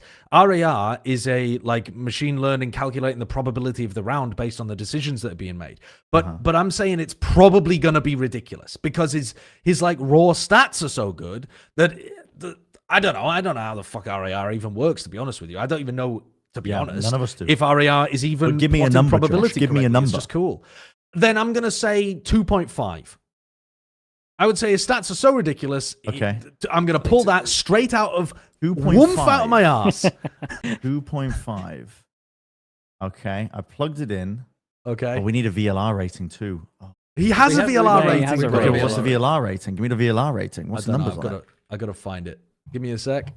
VLR rating in stage 1 was 1.25. 1.25. Okay, that's insane. Okay, 1.25. I guess his now, first would you Esperanto higher now, than. would you say he's a big game player? Yeah, he's a big game. No, he's Is he? not. You have to not tell him he's in a big game. So that means he's he's not That's not the a key. big game player. That's So the he's key. not a They big have, game player. they have to blindfold him on the airplane and tell him that he's just flying around in circles and he's going to land back down in China. Okay, and as long as they can have the illusion the entire time that he's still in VCT China, he's going to dominate at Masters Okay. Toronto. That's But as what soon I as he would hears say. one person speak French or English, or he eats a single drop of poutine, it's done. The illusion has been shattered. Right. Okay, so what about, is he a sacrificial lamb? What Does does he that get offered? even mean? Okay, so does he get offered up onto like a stone pedestal, and the rest of his team has to play off the back of him? Do they put him into situations where he's not He set up to runs in- succeed? Like Governor, where they just fling him in on They town. don't fling him in like a trebuchet, no. There's thought behind it. They set There's him up thought to behind it, succeed. so he's not a sacrificial lamb. No. Okay, well, I've got the official rating. Okay, here we go. Okay, I'm plugging in the numbers, and what All we've this got for him. I'm going to sort by this, and he is actually sat at 8th place. That's according to the absurd. algorithm. Dude, the algorithm's genius. Kinda good. The algorithm's genius. Okay, before we unveil what Bren's been up to, though, let's have a look at who our top 10 to top 20 were, or rather top 11 to top 20. So this was still our Plat Chat aggregated rankings, but this was the people that just missed out on the top 10. So we had Bang, for audio listeners, this is Bang, Jing and Midi Boo tied at 30 points, Nats, Karen, Wisey, Chronicle, Benji Fishy, Verno, and Woot. So no Jawgemo. No. Okay. No Jawgemo. Fucking makes sense.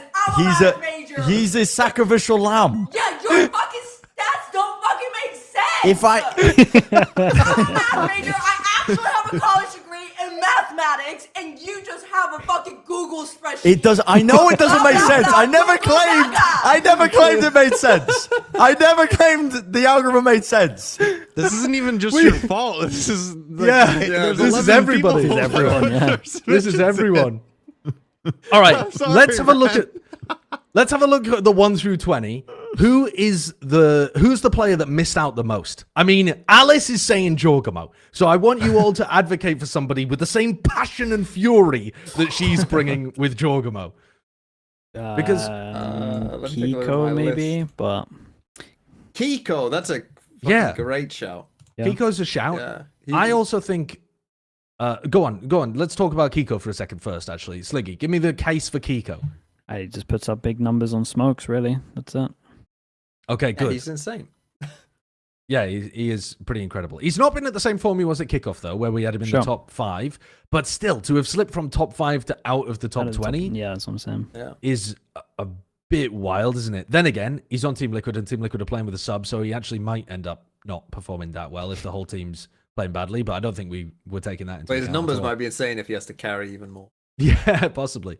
Players that I had, the top rated players I had on my list that didn't make it into our top 20 at all would be Crashies and Dude. Cushy. We have we can do. So do you guys want to do the top 15 players individual now? Because we kind of did this. It's like here. Yeah, let's Yeah, let's sure. have a look then. Let's have a look. Yeah.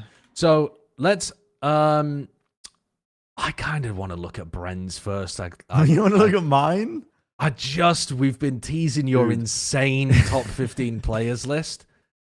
I do think Yeah, it would let's be a start good with idea. I kind of want to know the algorithm It's too. of, so like, what stupid. penalty It's people will genuinely give. so stupid, man. It's genuinely so stupid. I like I said, there's no actual backing to any of this. It's purely just Bang four. the top 10 list I kind of liked. I kind of fucked with it because I think Bang of Fourth is a controversial one. Now, how I would justify this would be he has been, I think, the most consistent player all year for Sentinels. More than Zekken. More than Zekken? Yeah, I'm getting this is a two-pronged attack currently. I think so. Now, do I believe it within my heart of hearts? Wow. I Not think really. Kayak is quite low. Now, Brent, Kayak take is- us Kayak is Trent is quite low. low. Take us through this again. Take us through the columns and the weighting that was on the columns. Okay, well, first of all, I took the RAR of them in stage 1. Every single player in stage 1, we get the RAR rating, right? So that's this here. Yeah. And then debuff. we have the Tail tail debuff. debuff. It's not even like a weighting. No, it's just a it is a weighting. Because so if we scroll down a little bit, Kurt, you can see we have the multipliers at the bottom. Now these are like Balatro cards. If you know what Balatro is, It was 80%. so if you I said draw the 80%. Teo debuff Joker, then unfortunately you get an 80%. Your multiplier is 0.8. So that's Trent, Right. that's Verno, that's Cushy. Cushy does play other stuff as well. John QT is probably not going to be playing it at all. So yeah, whatever. And then you've got the big game player multiplier. Now that's a 1.1. So what does what entails a big game player? That's up for debate, to be honest. Because my own justification, my own definition for it was honestly changing every single time I was going down the list. I was like, are they a player that perform at LAN? Are they a player that performs in playoff games? Are they a player that performs, when the pressure's really on them? And then I was like, in some sort of combination, I just decided, are they that kind of player? Do they have that dog in them? And I just put yes next to it. And that's how I applied it. The next can one, I see sacrificial lamb. So yes, You've the got sacrificial Jing as lamb. a sacrificial lamb, but he sacrifices himself. Yes, that's my just- point. Yeah, Is that exactly. so the Yeah, no, sacrificial but- lamb Joker card is a 1.2, and that's it. It's a crazy multiplier because what I wanted was okay. There's some teams that Exactly, play in a sacrificial lamb. way. Yeah, there's some teams that play in a way where they're duelist player or they're a player that will put their body on the line to make the right play, and that doesn't show up in the statistics. It doesn't show up in the stats for them. And I think that sometimes there's teams that do that to an extreme, which is G2 with Jawgemo. Jawgemo doesn't get set up to succeed, I don't think, that much. I think he's usually the person taking point and setting up a play for Trent and Jonah P to try and take space off of afterwards. Okay. So I wanted something to try and bump the numbers to try and get Jawgemo into the top list. But again, G2 do it to such an extreme that it's kind of insane. Now, So there's you other rigged players. the numbers and Jorg still didn't You make. still didn't make Now I could rig it even more, and we could get some crazy shit. So hold your tone, young man. Okay, we could get crazy with it because I just applied the sacrificial lamb label to a bunch of different players, like Forsaken, for example, as well. I think Jing does it as well. I think Zekken does it. I think Miniboo does it as well. And Miniboo, with the style that they play, it's not to the same degree that it used to be in the past, but I would say he's up there. Now, do we want to change any of the multipliers to see what comes about? Well, I mean, this is crazy. Look at how higher Jempkin is than anyone else. Yeah. Now that's the trouble with using That's the multipliers is RAR. that you kind of get Yeah. it kind of just the bigger your default rating is, the bigger the number on the other side of it. Now okay. And then at the tail end of it, I didn't quite get the results I wanted, so I just threw in VLR rating and decided to multiply it by the VLR rating for no particular reason. Now I know RAR is designed to show the players that are doing well that the VLR rating doesn't, so I may have just cancelled those out. But I just threw it in there because I thought, well, actually, the top 10 that landed was kind of ideal. Now we can make adjustments to this. Now This is a perfect case study to showcase people how algorithms can get human biases Yes. infested inside of them. People are like, "Oh no, it's an algorithm. It can't be biased." can't be biased. The guy who made the algorithm. I'm biased. Me. It landed Sacrificial on lamb? my Yes. results that I wanted. Now I've changed the sacrificial lamb stat up to 150%, and we're gonna see what happens to the list here. Jing I'm number gonna one. sort this again over towards the final playlist, which is onto the side. And look at that. Suddenly we've got Zekken at number 4. We've got Jing at number 6. We've got bloody Miniboo's number 2. We got and unfortunately because Jawgemo is just getting absolutely just rolled. I think still not in the by top the 10. nature of it. Yeah. Maybe top 15, now, you're like maybe 16. he's just not a top 10 player. No, he is a top 10 player, and we're going to prove it by actually because he's the biggest of big game players. So we're actually going to put it up to 150% on the big game player, and we're going to resort our list once more. And now we're going to get the result that we he's a bit higher. He's still not in the 13th. top 10. He's 13th. But okay. Not in the top 10. So maybe if we how do we Jack do it up this? even more. So actually, maybe if actually, I don't know if Forsaken and Jing and Zekken count as sacrificial lambs, so I'm going to take that out. What? Wow. Wow. I'm only going to apply it to Miniboo and Jorg, and he's still 11th. When the hell is he going to get into the top 10? When the hell is he? Well, we have to bump up the sacrificial lamb Take him stat out. more. We have to bump it up to 180. It's done. It's done, it's bro. not done. It's done. Hold on, we can get this. It's done, man. And suddenly, it's done. wait a minute. He's now 7th, and we have the perfect list. And so this This is is the it. perfect list. This is the perfect Jempkin number 1, Aspas number 2, Miniboo number 3, Bang is still number 4. I mean, Bang is tenacious in all of these He changes. really is. Rien's, Trent, Jawgemo. Okay, well, Bren has just constructed the new algorithm that everybody is going to We got use there whenever eventually. they think about the best players in Valorant. We got there eventually. Let's reset to a little bit of normalcy, can we, for a moment? Wait, DMV. No, not mine. My God. Okay, so I told you I regretted Zekken. I would definitely have Zekken higher. As I said, I didn't have any Teo debuff, so that's why Trent is 1, because he's going to prove everyone wrong. Second 10. Yeah, that was. I'd probably bump him up. Swap him Hey, for Forsaken. Nats at 9th is a like that is a player that has been playing amazingly, but didn't feature on our top 20 at all, right? I Or think, did- well, I think Well, he was towards the end. I knew he wasn't playing, so I didn't put him in. Ah, I see. You were using inside information. Yeah, I'm sure some people probably didn't. If they did it later after he announced it, they might Yeah. not put him on at all. I did it earlier, so I did. But yeah, people that one name again that the way I did it unfortunately got eliminated too early was also Bang, who probably I should have had somewhere in that top 15, but I think it was a tough top 15. There's also no Mini Boo there Yeah, either, Bang and right? Mini Which Boo. is I No feel like Mini Mini Boo. Boo's maybe more egregious Well, I did than say Bang. again. I he's- did say that the Team Heretics players. I had them. I was like, I gotta cut some players. There's 4 Right. Team Heretics players here. Get rid of. And then I was just Did you literally take like, into who's account the the best Team Heretics sacrificial player? lamb? Rienz. I didn't take into account sacrificial If lamb we There we That's go, how- stats. that's No. why. Didn't times that. Didn't That add might be that why. into the time. That's why you messed it up, unfortunately. Mm. Yeah. Verno sneaking in there towards the end as well. Yeah. Like I rated Verno pretty highly. I really feel like he's been playing pretty fantastically. Let's have a look at Sliggy's list, shall we? Yeah. So Sliggy, you didn't go for Nats because you knew he wasn't Didn't going go to be for playing. Nats, And you no. went at Aspas number 1. So for Aspas, were you waiting more historic stuff? This Yeah. feels like quite a historic list, actually. No, while I'm I looking at gotta it. put a historic in there Althea, yeah. because I had Althea and Chronicle, and arguably Yeah. Althea shouldn't be there. My probably most outrageous is Mini Boo not being here, but he was my 16th. That So makes people it feel feels better. like you've sprinkled in a couple of people like Jemkin, for example, who've just been playing I mean, amazingly currently, and he the hard rest, carried, you know. and Kayak. But a lot of the rest of it is players that we've seen kind of perform at big events before to a super high degree, like Aspas 1, Forsaken 7th, Yeah, Chronicle and Alpha, Jing being on the list as well. I didn't want to take in too much recency bias because the whole meta is changing.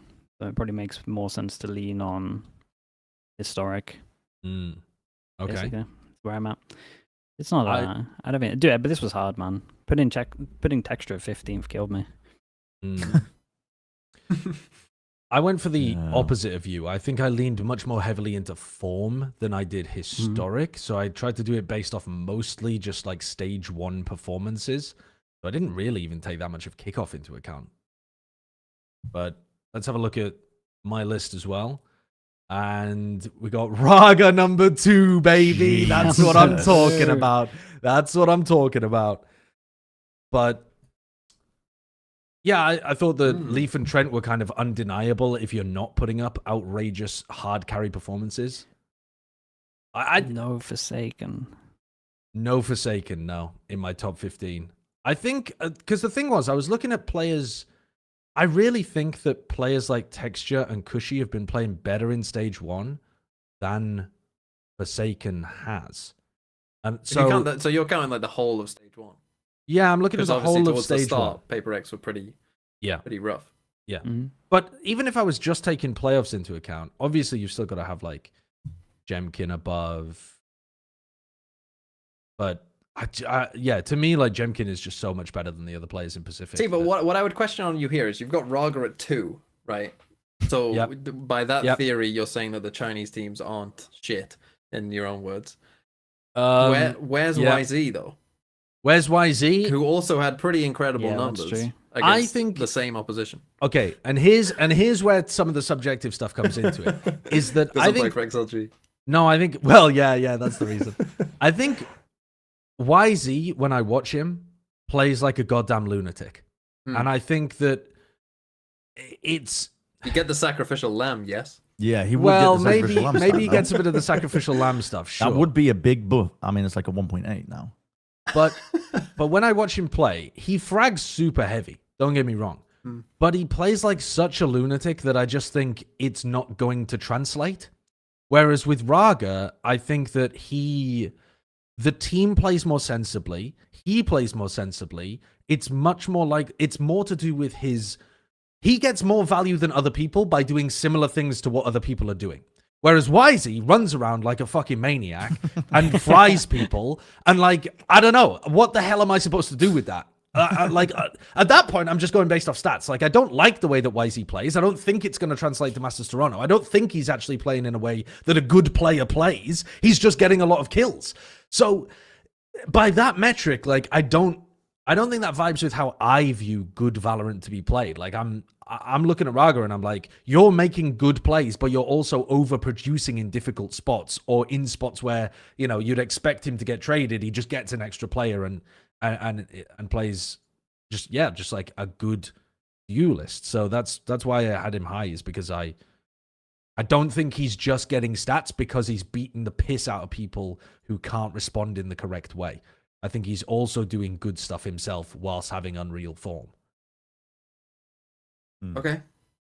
It sounds like a slightly veiled paper Rex dig. You just don't like chaotic Valorant, but I mean, yeah, I didn't have Forsaken or Jing on there, did I? So Stick ignoring the run, yeah. I mean, again, oh no, the algorithm can't have biases. Meanwhile, me inserting my positive XLG minus paper X bias into there. Yeah. Now, the Plat Chat community top 20, we saw hints of that throughout the top 10 that we were showcasing. You know, it was listed in the little thing as to who they had at top 1 or top 5. Let's have a look at the top 20 for the community overall. 3,669 people submitting, and this is what we got. Aspas at number 1 And for the your audio knife. listeners. Kayak in second. Oh my god, they got Jorg on the list. Second, Dude, third, that's Trent what I'm fourth, saying, it's all Alice. dog. It's all Alice. Jemkin 5th, Leaf 6th, Forsaken 7th, Jawgemo 8th, Texture 9th, and Mini Boo 10th.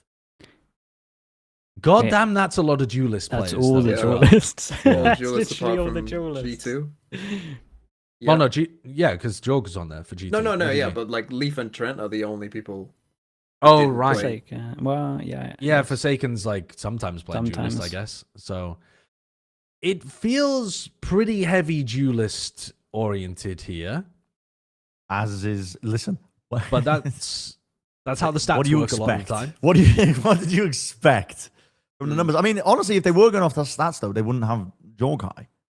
That's true. Like, it's just purely. I think the community just knows ball. We just have to face it. We don't know shit, and the community knows ball. I'm interested to It's the see such a conclusion we big have to difference land on. between Leaf and the top 5.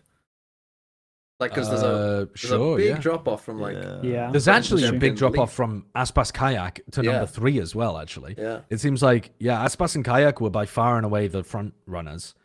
And then there's a block of 3 there with Zek and Trent and Jemkin. And then Leaf and Forsaken are very similar. Now, I think that's mad. I think that, dude, maybe I'm off my rocker, but if I'm thinking about the year as a whole, or if I'm thinking about just stage 1, I feel like Leaf's value is way more than what you're getting from Forsaken. But maybe I'm just a fucking Forsaken hater. Maybe. But dude, Leaf has been outrageous.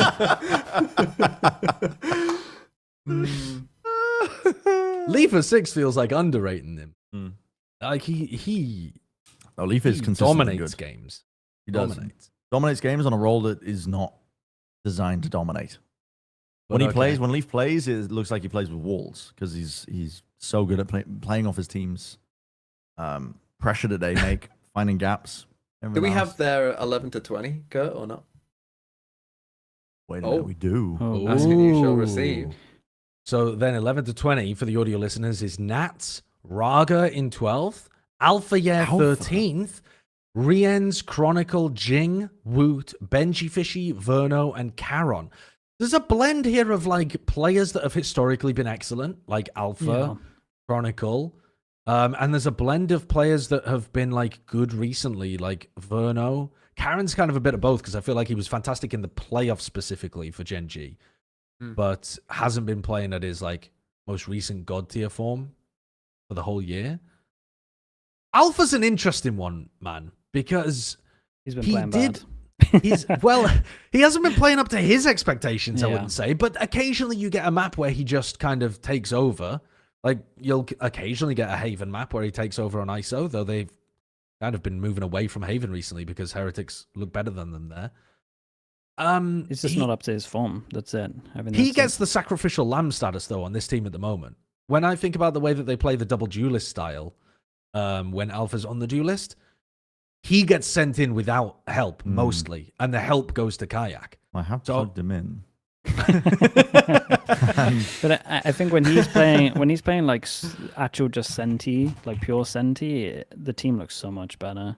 Like when he's, I know that he hates playing these roles, and like historically people have like alluded to him hating playing Sentinel, but he's just so good on Sentinel. Like they literally just win when he plays Sentinel. So they should, and like I felt like they lent into that heavy in playoffs. So I'm expecting to see like more old school alpha, really, with them leaning into that. He had his go on the double jaws, it didn't really work. And then I mean, they're still running it on split, right? Sure. I think the split stuff still looks all right, but yeah.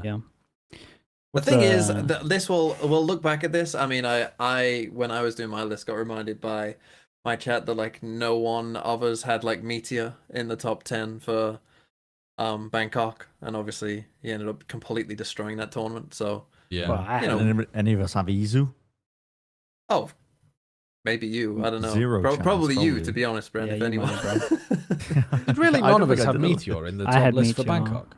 Did you? I'm Well, he's not I'm in the pretty Plat chat confident. top 10. Yeah, I mean, he might not have gotten in on aggregate, which is fair enough, though, because I think to some degree you have to take into account like how you're expecting the team to do when it comes to this kind of stuff. sure. Because, well, maybe you don't have to, but some people are going to, because if you're expecting a team to go 0-2, the player is just never going to look like. Oh, the community had him 10th. There you go. There you go. Community, they do know more. They do definitely know more than us. Now, Brett, I just want to finish on this. We've been talking a lot about Jawgemo, right? And the Jawgemo got into the top 10 list of the community's rankings. Bren, I want you to give me the case for Jawgemo, because the stats don't back it up. The individual form recently, I don't think backs it up. You've said that he's a sacrificial lamb, but what makes his impact in the server Because worthy of a top 10 list? And if you fail, by the way, it's over for your marriage. Okay, international experience, the global experience. He's lifted a trophy before. Not many players can claim to be lifting a trophy on the biggest stage of the world. He's willing to make the right play at the right time, and even the risky play at the right time, even when the pressure is highest. For example, the Haven TP into Spawn play against Sentinels in the regional playoffs for kickoff finals. His overall stats are not particularly high because as a duelist player, there's some teams that enable their duelist player by really investing a lot of resources into them. Gemkin is an example. Aspas is an example. Not the case with Jawgemo. Jawgemo does not get set up that much by his team's util. G2 prefer to use, especially in some of the stars that they play on Lotus, they save their Teo util, their Breach util, not for taking early control over the map, but they use it to try and refight off of Jawgemo's contact, which means he's taking fights without being set up properly as well. He's often playing Yoru for them as well. And so Yoru, it's not exactly a takeover, trying to really clutch and carry kind of character, but the way that G2 like to play it is that they use him a lot to take that point of contact with his gate crash TP, to just take it, absorb a lot of the pressure, maybe gets a kill, maybe gets out, maybe even dies, but then the trap gets sprung and then G2 want to make a play off of it. I think that overall, the way that they play as a team doesn't really enable him that much, but he is experienced. He's got that energy and aura that you need, and he knows that he can win and lift a trophy. He's done it before many times before, and he's got that extra factor, I think, that the team and a lot of players just really wish that they had as well. That's just a whole lot of yapping. But you know why he deserves to be number one? Yeah. Because he's got the dog in him. He does have the dog No one in him. else does. No one else does. He's got that dog in him. he does have that dog in him. That's all. Yeah. Also, he turned the Bangkok series around with his ace. Like, his teammates were down mentally. And then he got that ace on Abyss, and then he was like, It's the "Come on, aura boy." diff. It's They the lost. aura. He aura They lost, farmed. Alice. Famously Nobody They farms lost. aura like Jawgemo does. They lost the game, Alice. But they were going to lose it a lot quicker.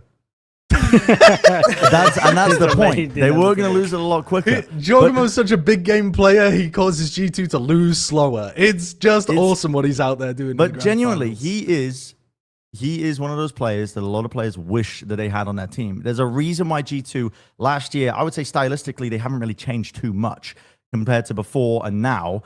And Jawgemo has added that extra element because they put a duelist player in a position to not succeed, and yet he still finds those moments. You need an exceptional player to be able to play that way. You really do. You need an exceptional player. So that's why he needs to be in a top list, I think, at least. And that's why I think the stats don't reflect it. It's not for his marriage. No. I'm still sleeping on the floor tonight. A trickle of sweat going down his brow. All right, the Case For Jawgemo is done then. So that's our top 20. You got to see it all. You got to see the community rankings as well. Appreciate everybody who sent in a list from the Plat chat people, and appreciate all over 3,000 of you that sent in your own personal lists too. Kurt, how many did you have to trim for trolling? Were there any notable trolls? Not on the many. carpet? Not many. Not Who many? was the troll pick? So there's a disqualification if you like submit the same player multiple times in your submission. And that's there's like an auto filter I have. Like I have an algorithm that I actually paid for someone to make. So it actually creates like the point totals and stuff, but it also removes any submissions that have duplicate entries. And there was only like 30 people that did that. So Nobody good job, brigading everybody. Carpe again. Yeah. Well done. Wallace well at done, everybody. gmail.com. Before we go into our Wyatt's Weekly Award, though, Sliggy. Sorry. Actually, TMV. I want to give you a chance to plug the next iteration of the Valorant Fantasy League. Give us the information, because I had a lot of fun playing that last time, and I think a lot of people in our community did as well. Yes, so it is for Masters Toronto, of course. The rules have changed slightly if you play during stage 1. If you are like Bren and thought that it was some gambling sort of thing because he's American, it's not. It's free, and it's just, to help enjoy Valorant a bit more. It should open, I would guess, Wednesday or Thursday. You can... Sorry, did you pay for my likeness in that It's Here video? I've seen myself on many of your thumbnails, so I can go back and sue you many times. But yeah, it should open up Wednesday or Thursday, I think. You're going to pick 6 players. It should be pretty interesting. Sliggy will be happy to know, because teams are going to get eliminated, you'll get 3 transfers between each thing.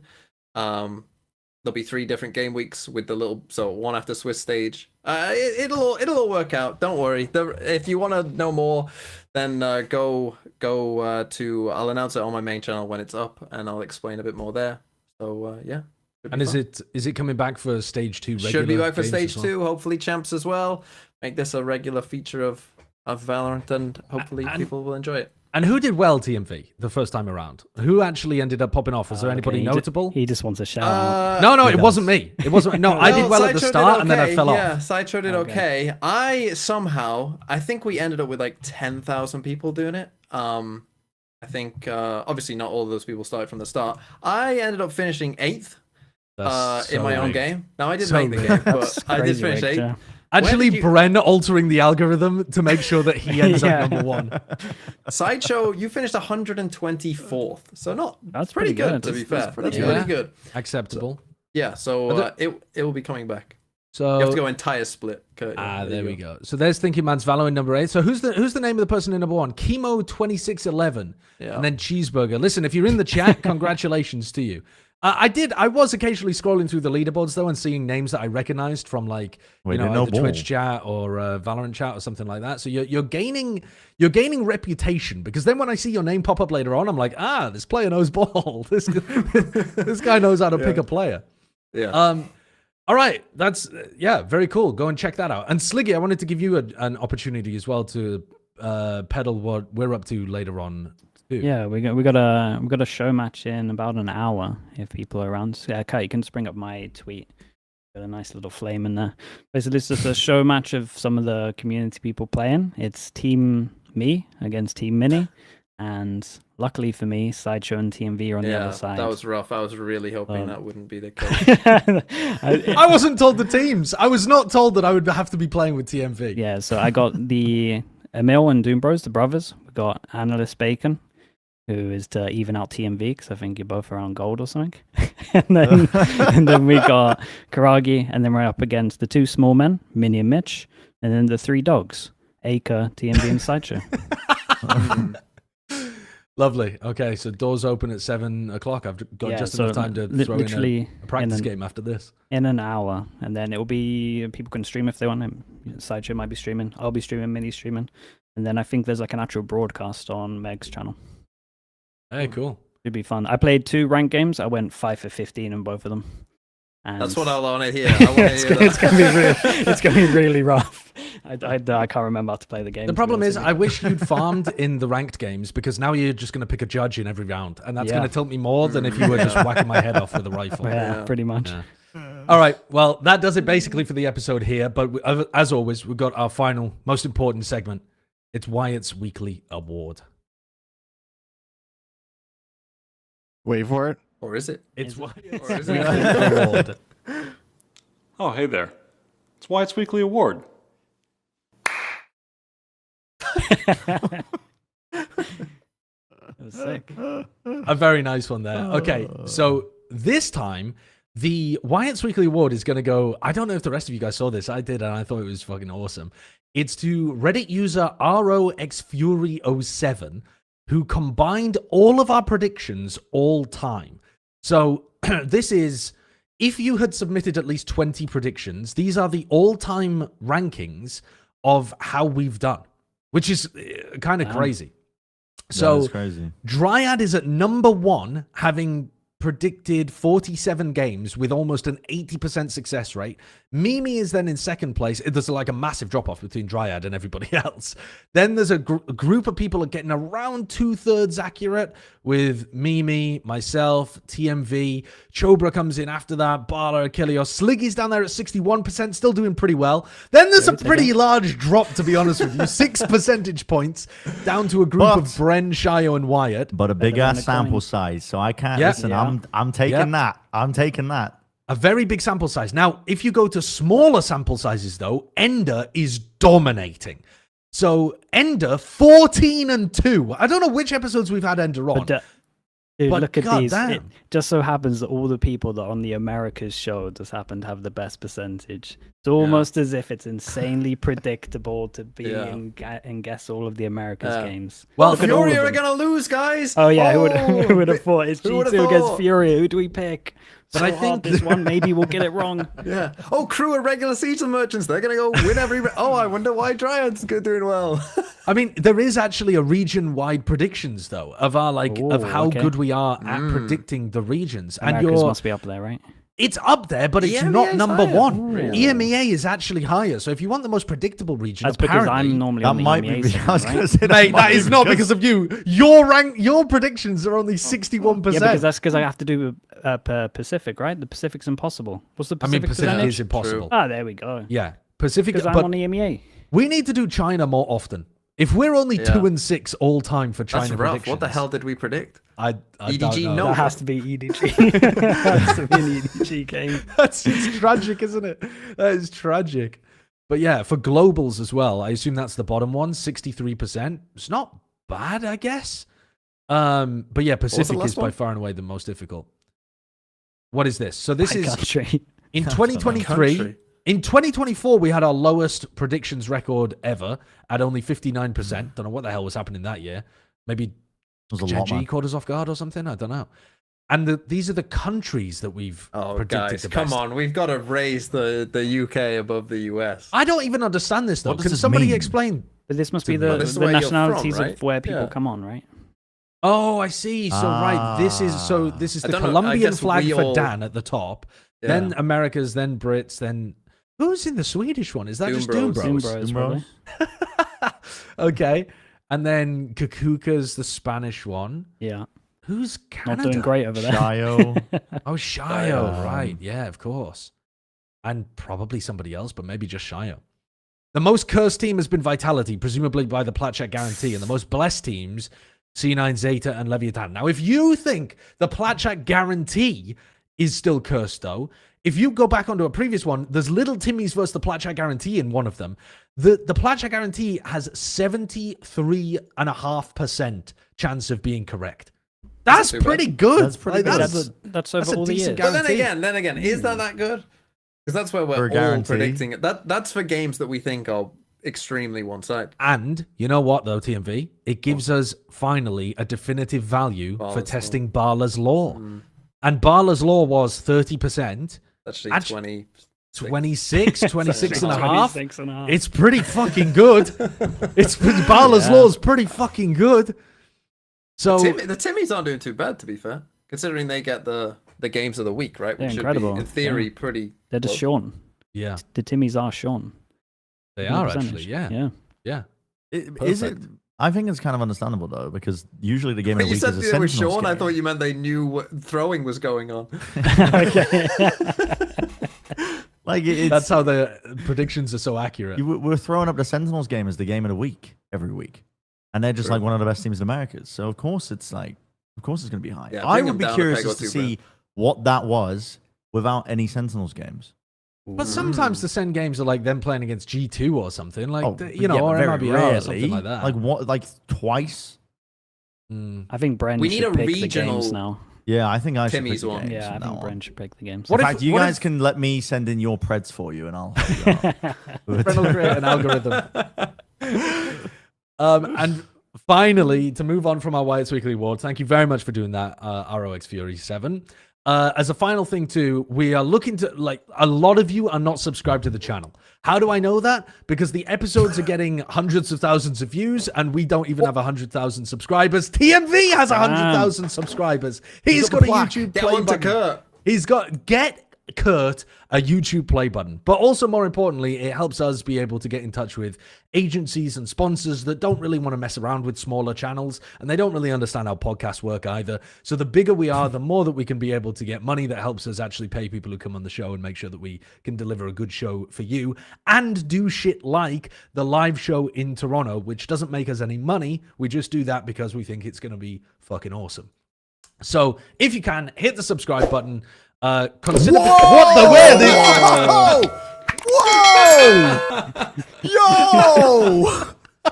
Yo, that was insane. Can you put Subway surfers in the corner next time, please? Please.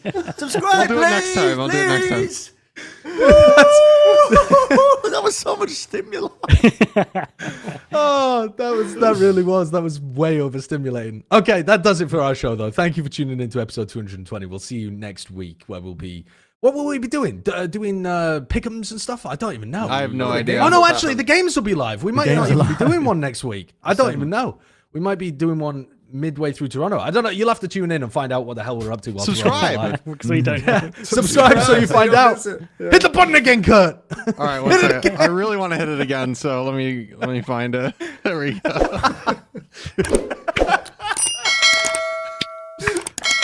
Hit the button. Hit the bell.